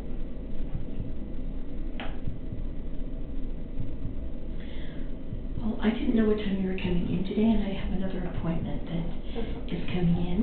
So I'm going to do an agent go back to that too. That's okay. So that you're not sitting in here all by yourself. Okay. Because it's not a pleasant room to be hanging out in. No, not at all. This is awkward. They have my phone, his phone's ringing, I'll just sit here. But you don't even well, actually, I don't have to go and find out where he is. We're trying to get your phones to work, but you don't remember your Google account? I should, to be honest with you. It's like programmed into the two places I use it all the time, and so I don't have to remember. So the only way to transfer your contacts from that phone, from your iPhone to that phone, is with your Google account. I mean, if I need to, I know. We're gonna print we downloaded them so we have the file available, we can print it for you. Can you do that? That would be nice. But we can't move them because That's okay. your phone is essentially, you won't be able to download apps or anything like that without your Google account. Okay. So, but you do know it? I do know my Google account? Yeah. No, if I did, then we wouldn't be in this. But do you have it somewhere else? Yeah, I'm sure I could Okay. like reset it and figure it So out what at I'm this point. when just I'm making not sure you here. have a phone that's going to be usable. Yeah, I mean, I can make incoming and outgoing Okay. calls at this point. That's all I really care about. So he's going to download the messages that uploaded when you redid your phone. So that's it shouldn't take too long. Yeah, there's not much on there. Yeah. It's pretty short. Should take just a few minutes and then we're done. They're all like, they're not even on the right date, some of them. It's really weird how they're time stamped. Okay. Like there's one on there on the 13th and I'm like, I'm pretty sure that was a conversation. Between you and Chris? Yeah, but it was like not that same day. The 13th was a Wednesday. Or the 12th. I don't even know. All right. It's We'll not in look the at right them. spot. They're Okay. not in the right spot. Maybe the date on the phone's messed up. I don't know. I'll look at the phone and we'll see. Well, it's out of order. Like, unless I'm confused, but I'm pretty sure the last text on there between me and him was actually probably somewhere in the middle of the text. So when you say out of order, Like, it's saying, oh, hey, this happened on, like, Tuesday, but really, I'm like, I'm pretty sure that happened at a different point. okay. All right. It's So only about if one. it's critical, we'll talk about it. I don't think I need to look at the text first, though, before I know. Of course. Okay. Understood. You probably want to go. Yes, well, Because you have your I don't want to. you have your next client coming in. Thank you for your time. I appreciate Oh, it. yeah, you're welcome, and I'll send you those therapists, and then, just get started and giving them a call and seeing who you think is gonna be a good fit for you. So this we can have it ready so that when the come says yes, you can get started right away. Thank you. And if you need any help making those calls, you start making them and realize you just can't do it on your own. Just call me, either Bob, Joe, or I can just call with you and be there with you while you make those calls. Thanks. Okay. And if you want to, try to give the guy from CDLA a call and talk with him. I will definitely call him. That is on my priority list at this point. I just not on the top of it. Yeah, no, I understand that. I understand. And I'm sure he'll say it depends on what your contract said. So if you have your contract with them where your dad can get to it, because it's probably at your house, if you can have it where your dad can get to it or something to get for you to send to him, that'd probably be really helpful. I have it. It's all remote. It's all electronic. Oh, okay, good. Everything. I don't have to go back to the house at all. Okay, good. Good. Okay. Thank you so much, Hazel. And call me or text me anytime, okay? I appreciate it. Okay. Thanks, Jason. All right. I'm going to see where he's at. What else? Anything else while we're here that you can think of or want to address or you remember? Sometimes I feel like I remember stuff, but it's like vague. Like I'm like I don't know. And not everything's important, obviously. Yeah. I know I tried to get you to remember as much as I could because a lot of the stuff that you have told me over the last couple conversations is relative and it's important. And I appreciate you going back and looking at calendars and doing all that stuff. But stop thinking about this for a while. I think we've got everything. I don't think you can remember anything more. We've had a lot of conversations about this case. So just give yourself a break. Go have dinner with one of your friends and nobody knows who you are. Not yet. So even better to make that happen. Whoever you trust in, like Charlotte or whoever your other friends are, go have a normal night and not sit at your house and dwell on this. It might do you wonders, okay? Are they gonna post anything if they don't find out anything? Because I'm just surprised they haven't. About done what? anything yet. About me. I mean, it's been 4 days. You know And that it's they been- are dying to find out who you are. I know. They haven't even reached my inner circle yet. It's been 4 days. You got good friends. Yes, I do. So be thankful for that. And we've had this conversation. Is it, you know, you said you're thinking about going somewhere else? Go. I don't know when I'm gonna do that. And can you guys help me with the name change? Can you like do that? I'm serious, please. So I can't do anything for you. That's a legal process. It's really not that difficult. There's just paperwork that needs to be filled out. I think your best bet would just be to call and maybe ask an attorney to help you with that, or seek advice from, I don't even know who you'd call, honestly, but people change their name all the time when they get married, so it's probably the county clerk, but I would think it would have to be at a state level to make a name change, but I don't know specifically how to do that. I don't. Does that like become public? Because that would defeat the purpose. I don't know. I know it can be done, I just don't know how to do it, and I wouldn't even know who to reach out. I mean, I could find out and let you know, but I don't know how to do it. You know, like the witness protection thing is very, very rare. I'm not expecting that. Yes. He's not going anywhere. He's not going to hurt you, all those things. So. No, I'm not expecting that. I don't even know. Like sometimes I'm like, I just want to do it now, and I'm like, why? Because if you go to another I state, feel like it would defeat the purpose. You know, a part of me, I keep getting really scared that it's going to be really hard to find good employment for like a really long time, like years and years and years of my life. I feel like people aren't going to want to hire me. If you go to another state, this is not headlines in that state. You realize that? I mean, yeah, I do. And if I do a background on you, you're a good employee. It doesn't come up that you dated Chris Watts and you're involved in this case. It doesn't work that way. So I wouldn't worry too much about that. But, I mean, I don't know. I just feel like this is just like one of those things that if it goes to court, it's going to be like huge. Well, I mean, it's national right now, but it's not like, you know, it's not the theater event that happened in Aurora 7 years ago, right? That everybody in the world knew about. It's not that. So certainly for you, you're under the microscope and you're feeling it, and nothing anybody can say can change that for you. So I get it, but I think you need to just step back for a minute, take a breath, figure out what you're going to do. Obviously, you have some very serious decisions to make over the next, you know, couple of months. I know. I'm trying to find out how to do all this without spending all my savings. I'm just saving up for a house, and I'm just like, damn it. But at least you have savings to fall back on, too. A lot of people can't say that. Yeah, that is true. Well, since they fired me, hopefully I can get unemployment for a little while so I can, like, get my mind right and go to therapy and then go back to work at that point, because I am not ready. So... Going back to work might be a good thing for you, though, then you don't sit and think about this every day. I know, I agree with that, but finding a job is the big task. You know, that's why I told her, she's like, why don't you reach out to some of your friends, you know, about a job? It's like, well... They don't know what's going on. No, they don't now, but what I don't want is somebody to give me a reference and then they find out what's going on. I think that's really disrespectful. I think you reach out specifically to an employer, not a person.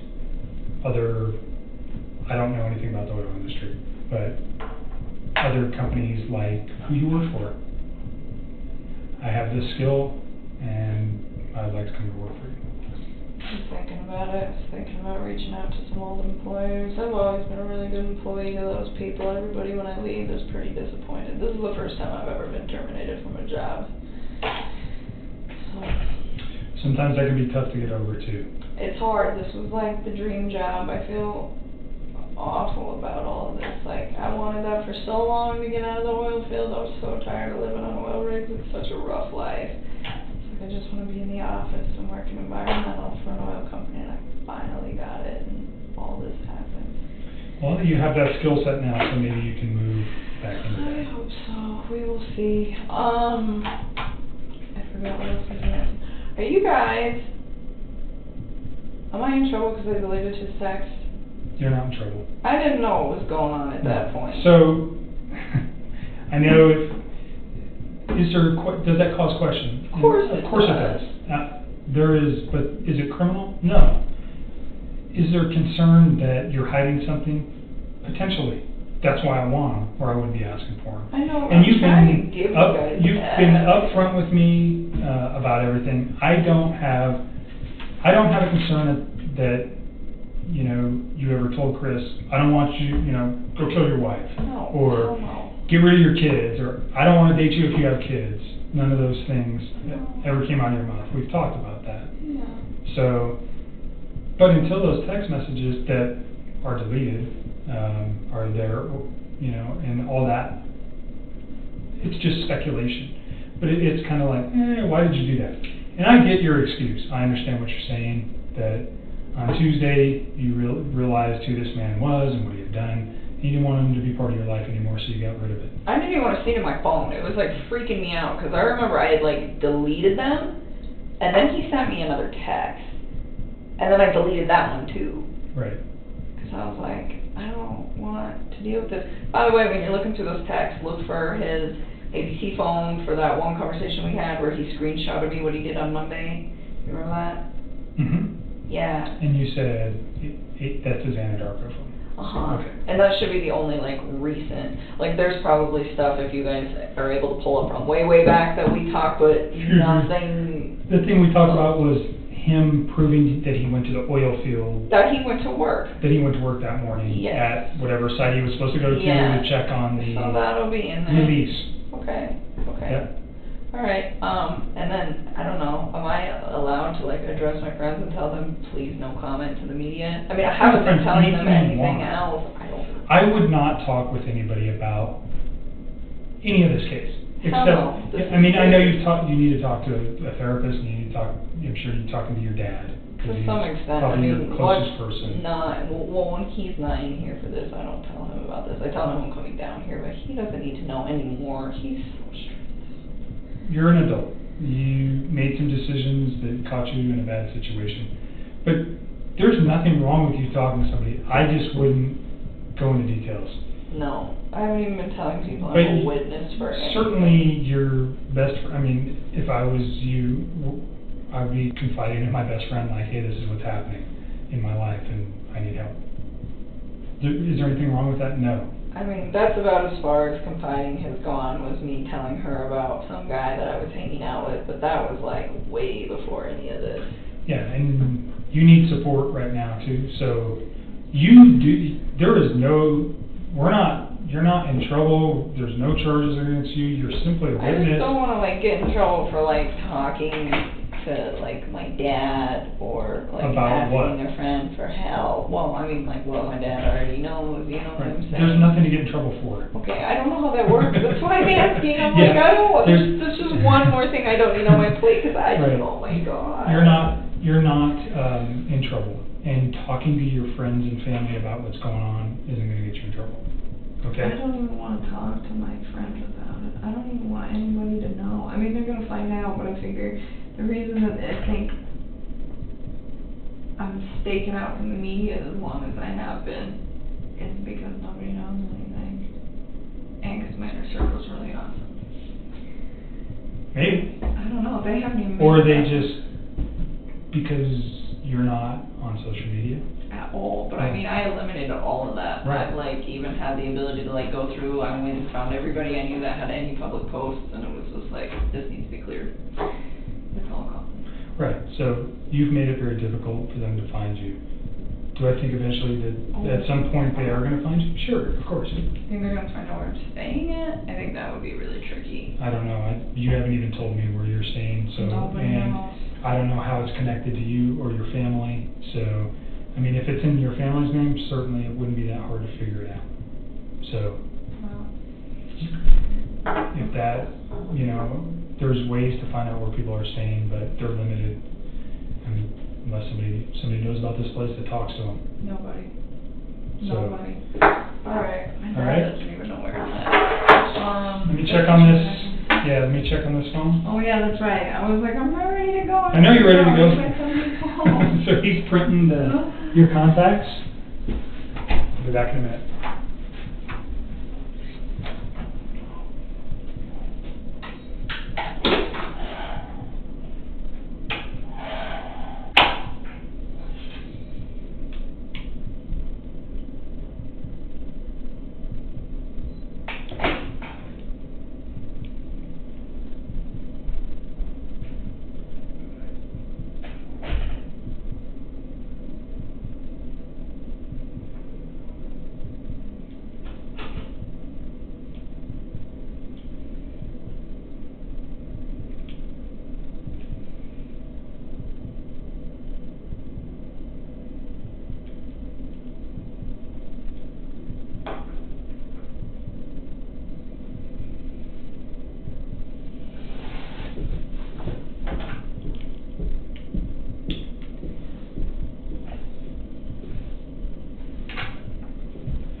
there's those. And he's still messing with your phone. Give me a few minutes, okay? Yes. Back in a minute. Did you sign this? Yes, it should be good. There it is, cool. Alright. Do you want a copy of that? Sure, that would be fine. Back in a minute. Wow, you guys got this all printed up.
All right. One more question for you. Yeah. I have jury duty on September 17th. Is that something that I can do, given the fact that I'm course. like mid in this mess? Yep. Okay. So just answer their question. They're going to ask you a bunch of questions. Answer them truthfully. Yeah, I wouldn't avoid it. But I just didn't know. have you ever gone to jury duty? I was supposed to go once and they didn't need me, but I just wanted to like double check it. No, it has no bearing on what's going on in this. So you're all right. I think he's still trying to get your phone to download. You Use made the restroom. Yeah, just you like do. leave my stuff in here Yep. and back in here. Left again.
just having a bad day. Okay, will you show me the messages that downloaded? I'm going to take photographs of them because the device that we were using doesn't want to work. I don't know. Oh, for those? The messages that came from Chris that you said showed up on the phone? Yeah, please. I don't think any of the ones from his Anadarko phone came in, but I don't know the number. Okay. I didn't see it. Maybe you can give me that number, we can check that real quick too. I can probably get it real quick. Show me the ones that you think came from him, those. I'll show you. Yeah, I know he's and 910. Just give me a sec. Boom, right there. So I am going to take photographs of these in lieu of downloading it with You want me this. to just screenshot them and send them to Well, you? but there's no way to do that. No, I mean Because screenshot right here. this isn't hooked up to Wi-Fi or anything, is it? No, but I'm saying it's... Oh, I see what you're saying. It'll come in clearer, or you can watch me do it, is what I'm saying. You, Yeah, if I and then you wanna- screenshot them and then text them to you right now. Yeah, or you can email them to me. I'll just send them to you right now while we're here. Okay, that's fine. Okay. You know what's scary? I read this one. This is back in June 27th. This is like when we first started talking. And look at him. Loyal, truthful, dedicated, doesn't play games. It just makes me so sad to read this and think like... So are these some of the ones that you deleted? I deleted everything that he sent me. So, but these are just old. Like, look how old. And was there any from those dates? Yes. So look, like these 627, 629, and these are old, and then they seem to be, see, and then we're missing the second and the third, and then there's the fourth.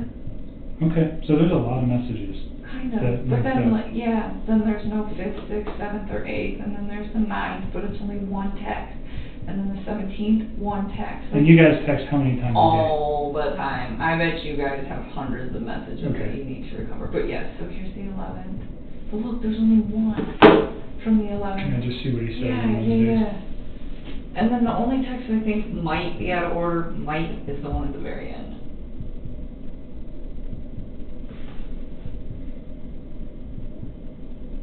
I just wish they were more complete, and I don't understand why they're coming in bits and pieces. Like, what's causing that? So the 10th, oh, you went to the Rockies game. Yeah. Okay. I didn't see him that day. I was with my friends, but I stayed with me that night.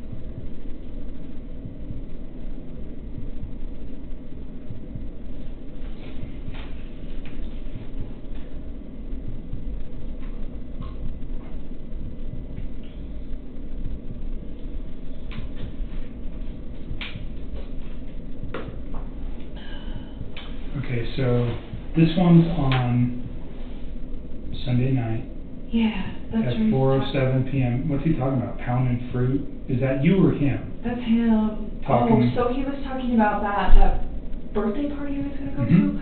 Whoever was hosting it, I don't remember. Like, he told me the name once, but Jeremy? I forgot. I don't even remember, to be honest with you. Like, the only names that I remember very well is Nick and Mark. Those are the only two that I could be like, oh yeah, like I could tell you like maybe a little Those bit are his about friends? those people. Yeah. Okay. But he went to the birthday party and he said, oh, this guy always barbecues. And then he was saying, oh, he didn't barbecue, so he was saying he had fruit and asparagus.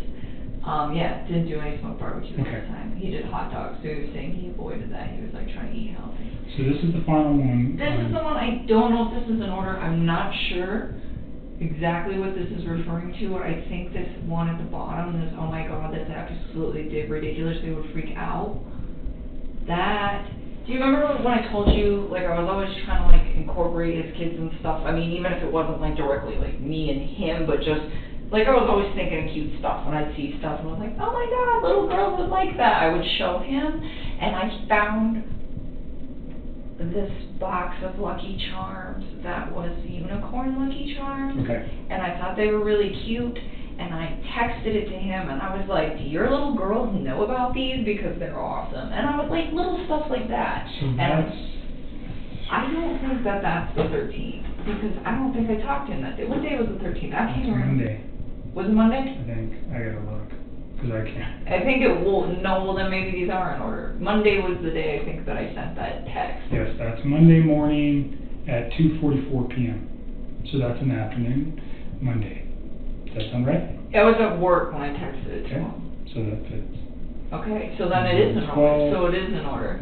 So And this is the makes 12. sense, because that's Sunday, right? That's Sunday. Okay, so they're in order, they're just missing a whole So bunch. he's basically saying he's still at that Barbecue, and that fits. Okay, perfect. All Okay, right. so then this one is in the right place. Yep. I was thinking 8:13 was Tuesday, and I'm like, I don't think him and I had very pleasant conversation on Tuesday. You want to screenshot all those to me? Yeah. So let's start with And then how do you screen I shot? turned this off, but Oh, this is so weird, you like ninja chop it. Oh, I think that worked. Okay, so that takes us down to 6:29, so then I'm gonna scroll up to 6:30. ninja chop. Interesting. It is. That's old school. I had to do a self-reconnaissance mission in my house last night. I was on Star. I did not like it. I was like, this is scary. But it's cool. I got to visit it, so hopefully I don't have to go back.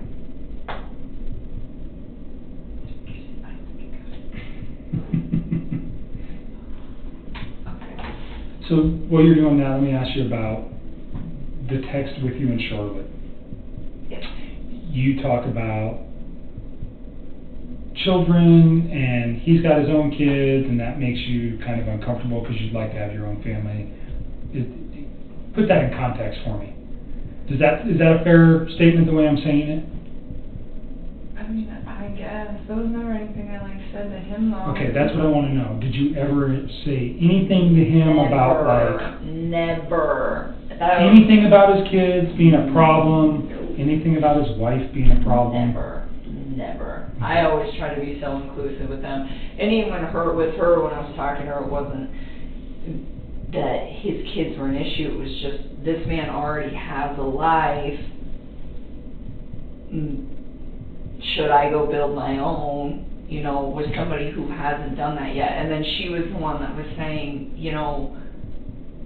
I was engaged once and it didn't work, and now I'm engaged again, and she's trying to tell me, it doesn't matter, I'm on my second time of going through this, and she's like, I love this man very, very much, and she was saying, he's not gonna love you less because he's already been through marriage once and been separated and already had kids. He's not gonna. Those references were never made to him though about children. Never. So Charlotte, that's who you were talking with. Yes. Did you one time tell me Charlotte's a lesbian? No, she's engaged. Okay. Were you talking about one of your friends that might have been a lesbian at some point? That's not the case. I don't think so. I don't. You never said that about any of your friends that I inquired about? I don't think Okay. so. I don't think that I think was on the the first day we talked with your dad there, I inquired about Charlotte. Yeah, you asked me about Charlotte and eHarmony, and I went through Right. all my texts, and I was like, what is he talking about? And I couldn't find it. So I was wondering if maybe somebody referenced both of those to you, but not in together. Okay. I'm wondering if that's where that came from. So Charlotte is your friend, she's your closest friend. Yeah. You guys have this conversation, but it never went anywhere besides her and you. Yeah, You never mentioned it to Chris.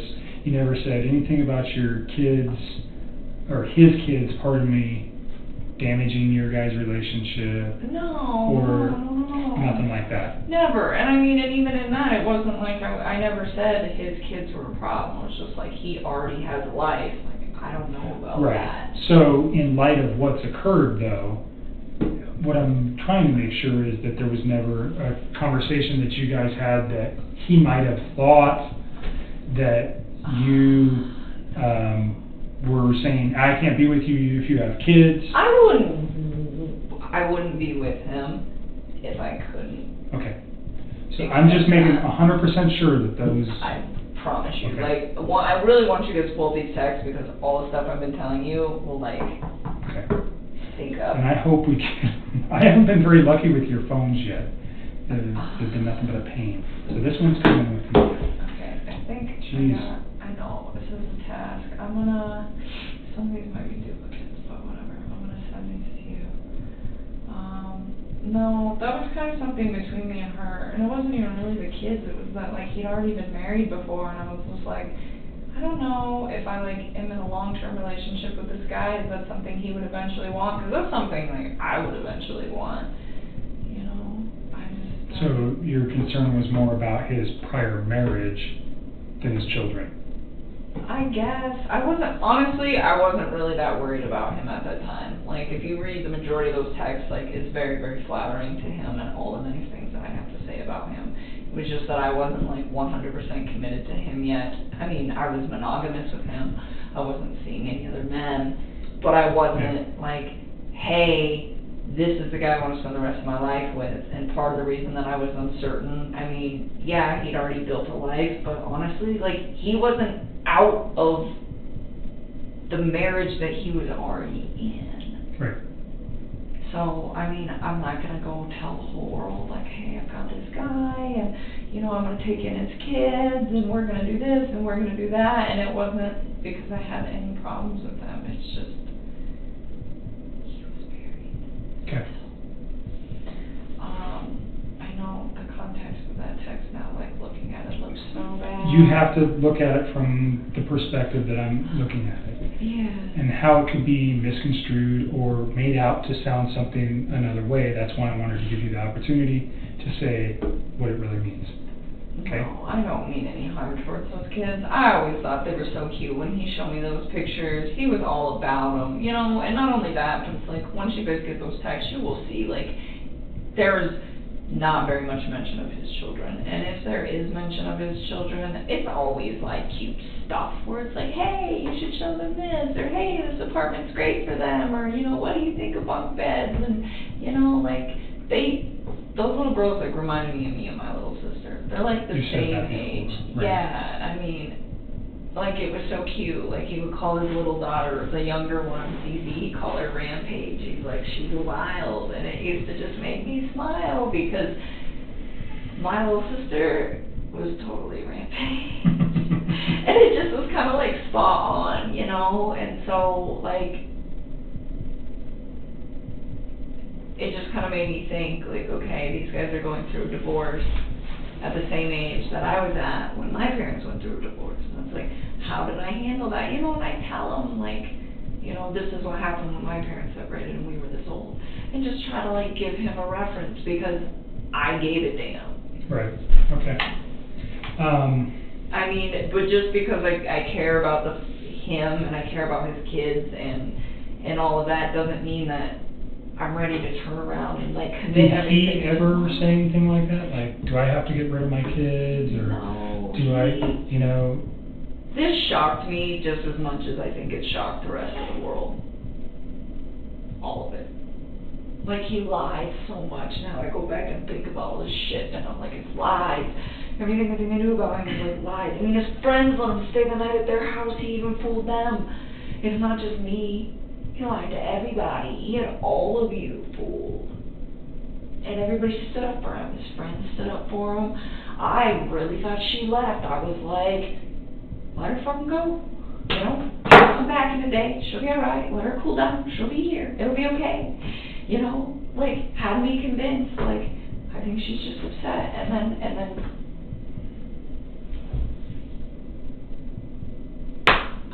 never would I guess. I mean, even now, when I go back through this stuff, that I'm like, it doesn't make sense, you know, or it, like, seems a little off. That stuff still doesn't send a red flag to me, like, hey, this guy's gonna murder his family. Sure. You I don't know? think there was any, you didn't have any indication, and by all accounts, it doesn't seem like anybody did.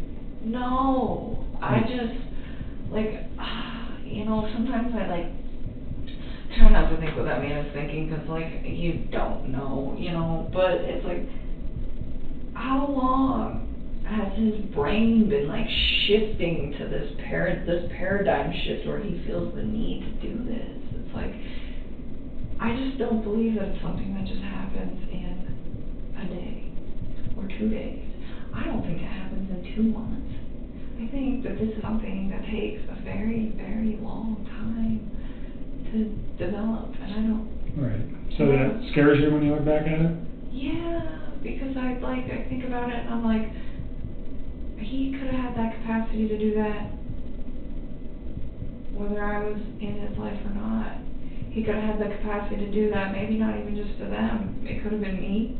It could have been our coworkers. I mean, the more I think about it, I think a lot of people are going to probably assume that I was the catalyst for his movement, but I don't think, not me instructing him, but him deciding to do that because he had me in his life and because he was so infatuated with what we had going on. But I try to put the reason to it at the end, why would you wipe out your family to be with me? It doesn't compute. It's how would that go? Hey, my family just disappeared, and you think that I'm gonna just not be concerned about that? And not only that, he was so about those little girls, and I always try to push him to do that. I told you, there'd be days where he would want to come over to my house after work. I'd be like, no, go hang out with your kids. Your kids are home. That was me. It wasn't even him. That was me pushing that. And he would go do it, and he spent time with them, but he was never oh, I don't want to hang out with them. He'd just be like, can I see you for a few hours? And I'm like, if your kids are awake, go hang out with your kids. If they're asleep and you want to talk, you call me, but don't do that while they're up. Spend time with them. And I just, oh my God. And that is the part that I have the hardest part swallowing, where it's why would you take them out to spend time with me? It doesn't fit. It doesn't fit at all. Mm-hmm. But you said he was infatuated with you. But even then, if he's so all about me, and I support him being with his kids, you would think that he would want to do what would make me happy. It's a good point. And so maybe what that's would make me happy was him hanging out with his kids. And it's in texts, it's in phone conversations. Okay. So that's what I'm saying, that doesn't... We'll look at it. It doesn't... that one particular context in that, it's so open, kind of the interpretation and whether or not you said it. That's why I wanted to address it in particular. Okay? Yeah, there's nothing like that in our text. I can tell you that right now. Never. Did you send those? Yeah, I'm working on it. I'm sorry. How'd you ever get any work done? You get sidetracked. I actually got a lot of work done. I'm just teasing you. It was a lot easier in the web field than it was in the office, though. 871-956-9098. I am. Okay, I just want to make sure. Yeah, don't send those to anybody else, please. Let's see how many I can do at a time. Screenshots. Probably send them all.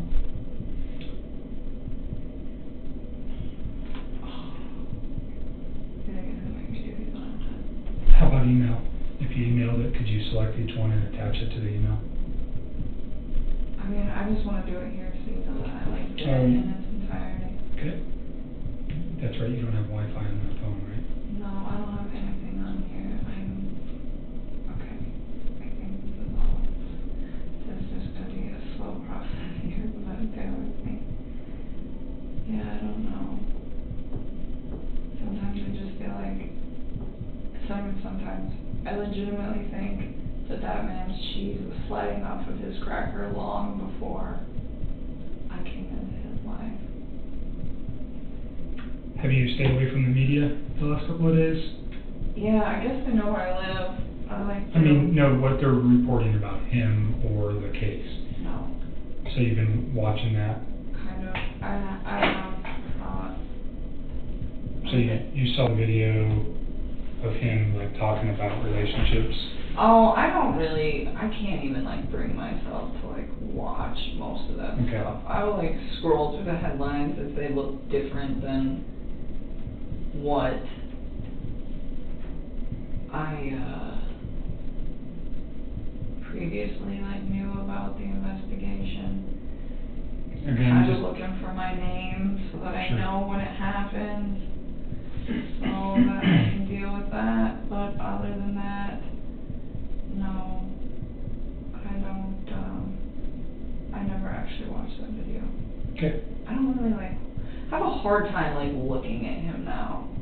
It's kind of the same thing. Like when I deleted the text, like I saw his mugshot and I like looked at it the first time I saw it and it scared me. And now when I see it, I just like move past it because I find it to be. I don't get it. Did I just send it? I don't know how to work this new phone now.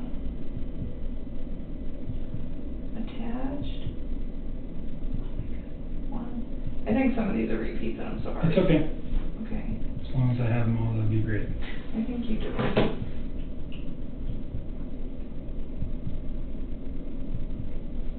You look like you've been drinking way too much coffee. Because I'm shaky? Yeah. Oh, I think it's the sleep loss. 8:12. They're coming. You don't have the one at the very bottom, I don't think. Let me see if I click. Oh, you do. No, you don't. No, you don't. You're missing the last one. Let me get that last Send me the last one and then we'll send you out of here. And then don't think about this stuff for a while.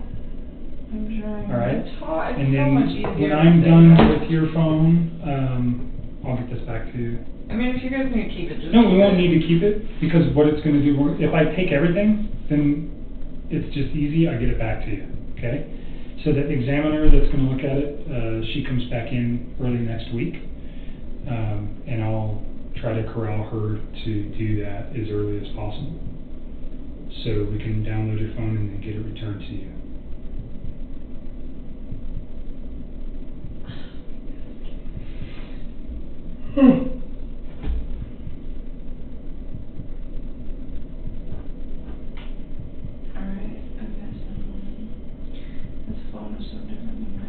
It's totally different than an iPhone, I know that.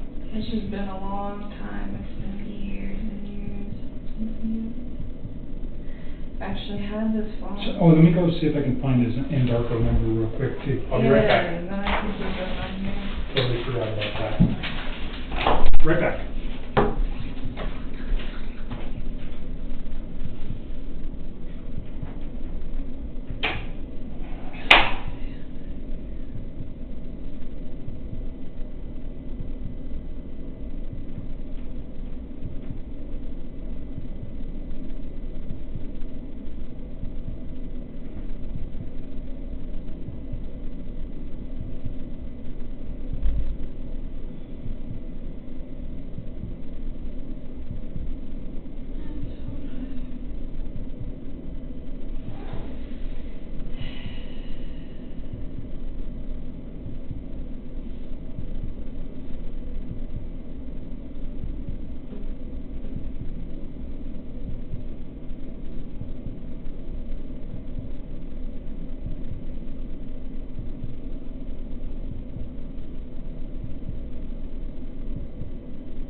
Okay. 720. You just reading those? I haven't seen these in so long. Look for his Undarko stuff so then you can get out of here.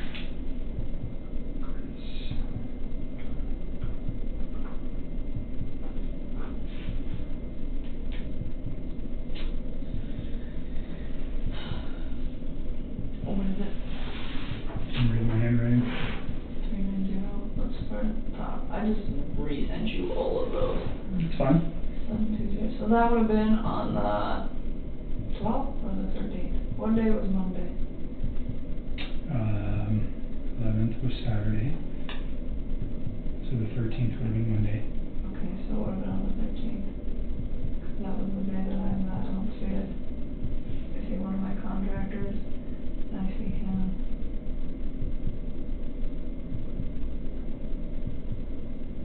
I don't see him here. I won't erase none of this stuff though. That's okay. So you guys need to take it this time. I'm so sorry. I really, like, I didn't know. It's fine. Don't beat up yourself about it. We've already been through this 10 times. It is what it is. Is there any older ones potentially from his Andarko phone? That's a possibility. Is there a way to search those? I don't Can you know. go I here? don't know. And Maybe. What about this guy? There's like another tab. I haven't used this phone in years. Search. Search! Cool. Yay! 720. It's gonna be like that to everybody. Nope. Okay. None on your phone. Okay. I tried. How about in your call log? That was text messages. In your call log, did you ever converse with him on that phone? I mean, this phone's pretty old. But I don't think Oh, but the it's, call log it's came downloading all over. sorts of stuff. How about you look at your call log and just see? Let's see if it's down. No. 11/02/2016. Okay. And then all of these are all 2016. So it didn't update the call log. All it did was today once I got the phone. Okay. Is that a Samsung Galaxy S5? Yeah, I just thought it was so weird. All those messages started showing up, and I was like, please have all of them. That would be so. Would have been really nice. Wouldn't it? I could have just Would've given you made- guys it this would've one made and my I life would way go drive too it easy. today. All right. You ready to get out of here? Yes, I am. All right. Take your stuff. I will call you. Probably won't be next week. I'm going to be busy all next week. I'll be going. So I'll call you the week after about when your phone's done, and I'll get that back to you. And then at that time, if there's anything new, we can talk about it then. You think he's going to take this all the way to trial? I do. Right now. Have they gotten the discoveries yet? No. They have some stuff. Do you think that's going to change when they get those? Do they know that I'm like one of your witnesses? Yeah. I mean, they have to know. Do they know what you said yet? No.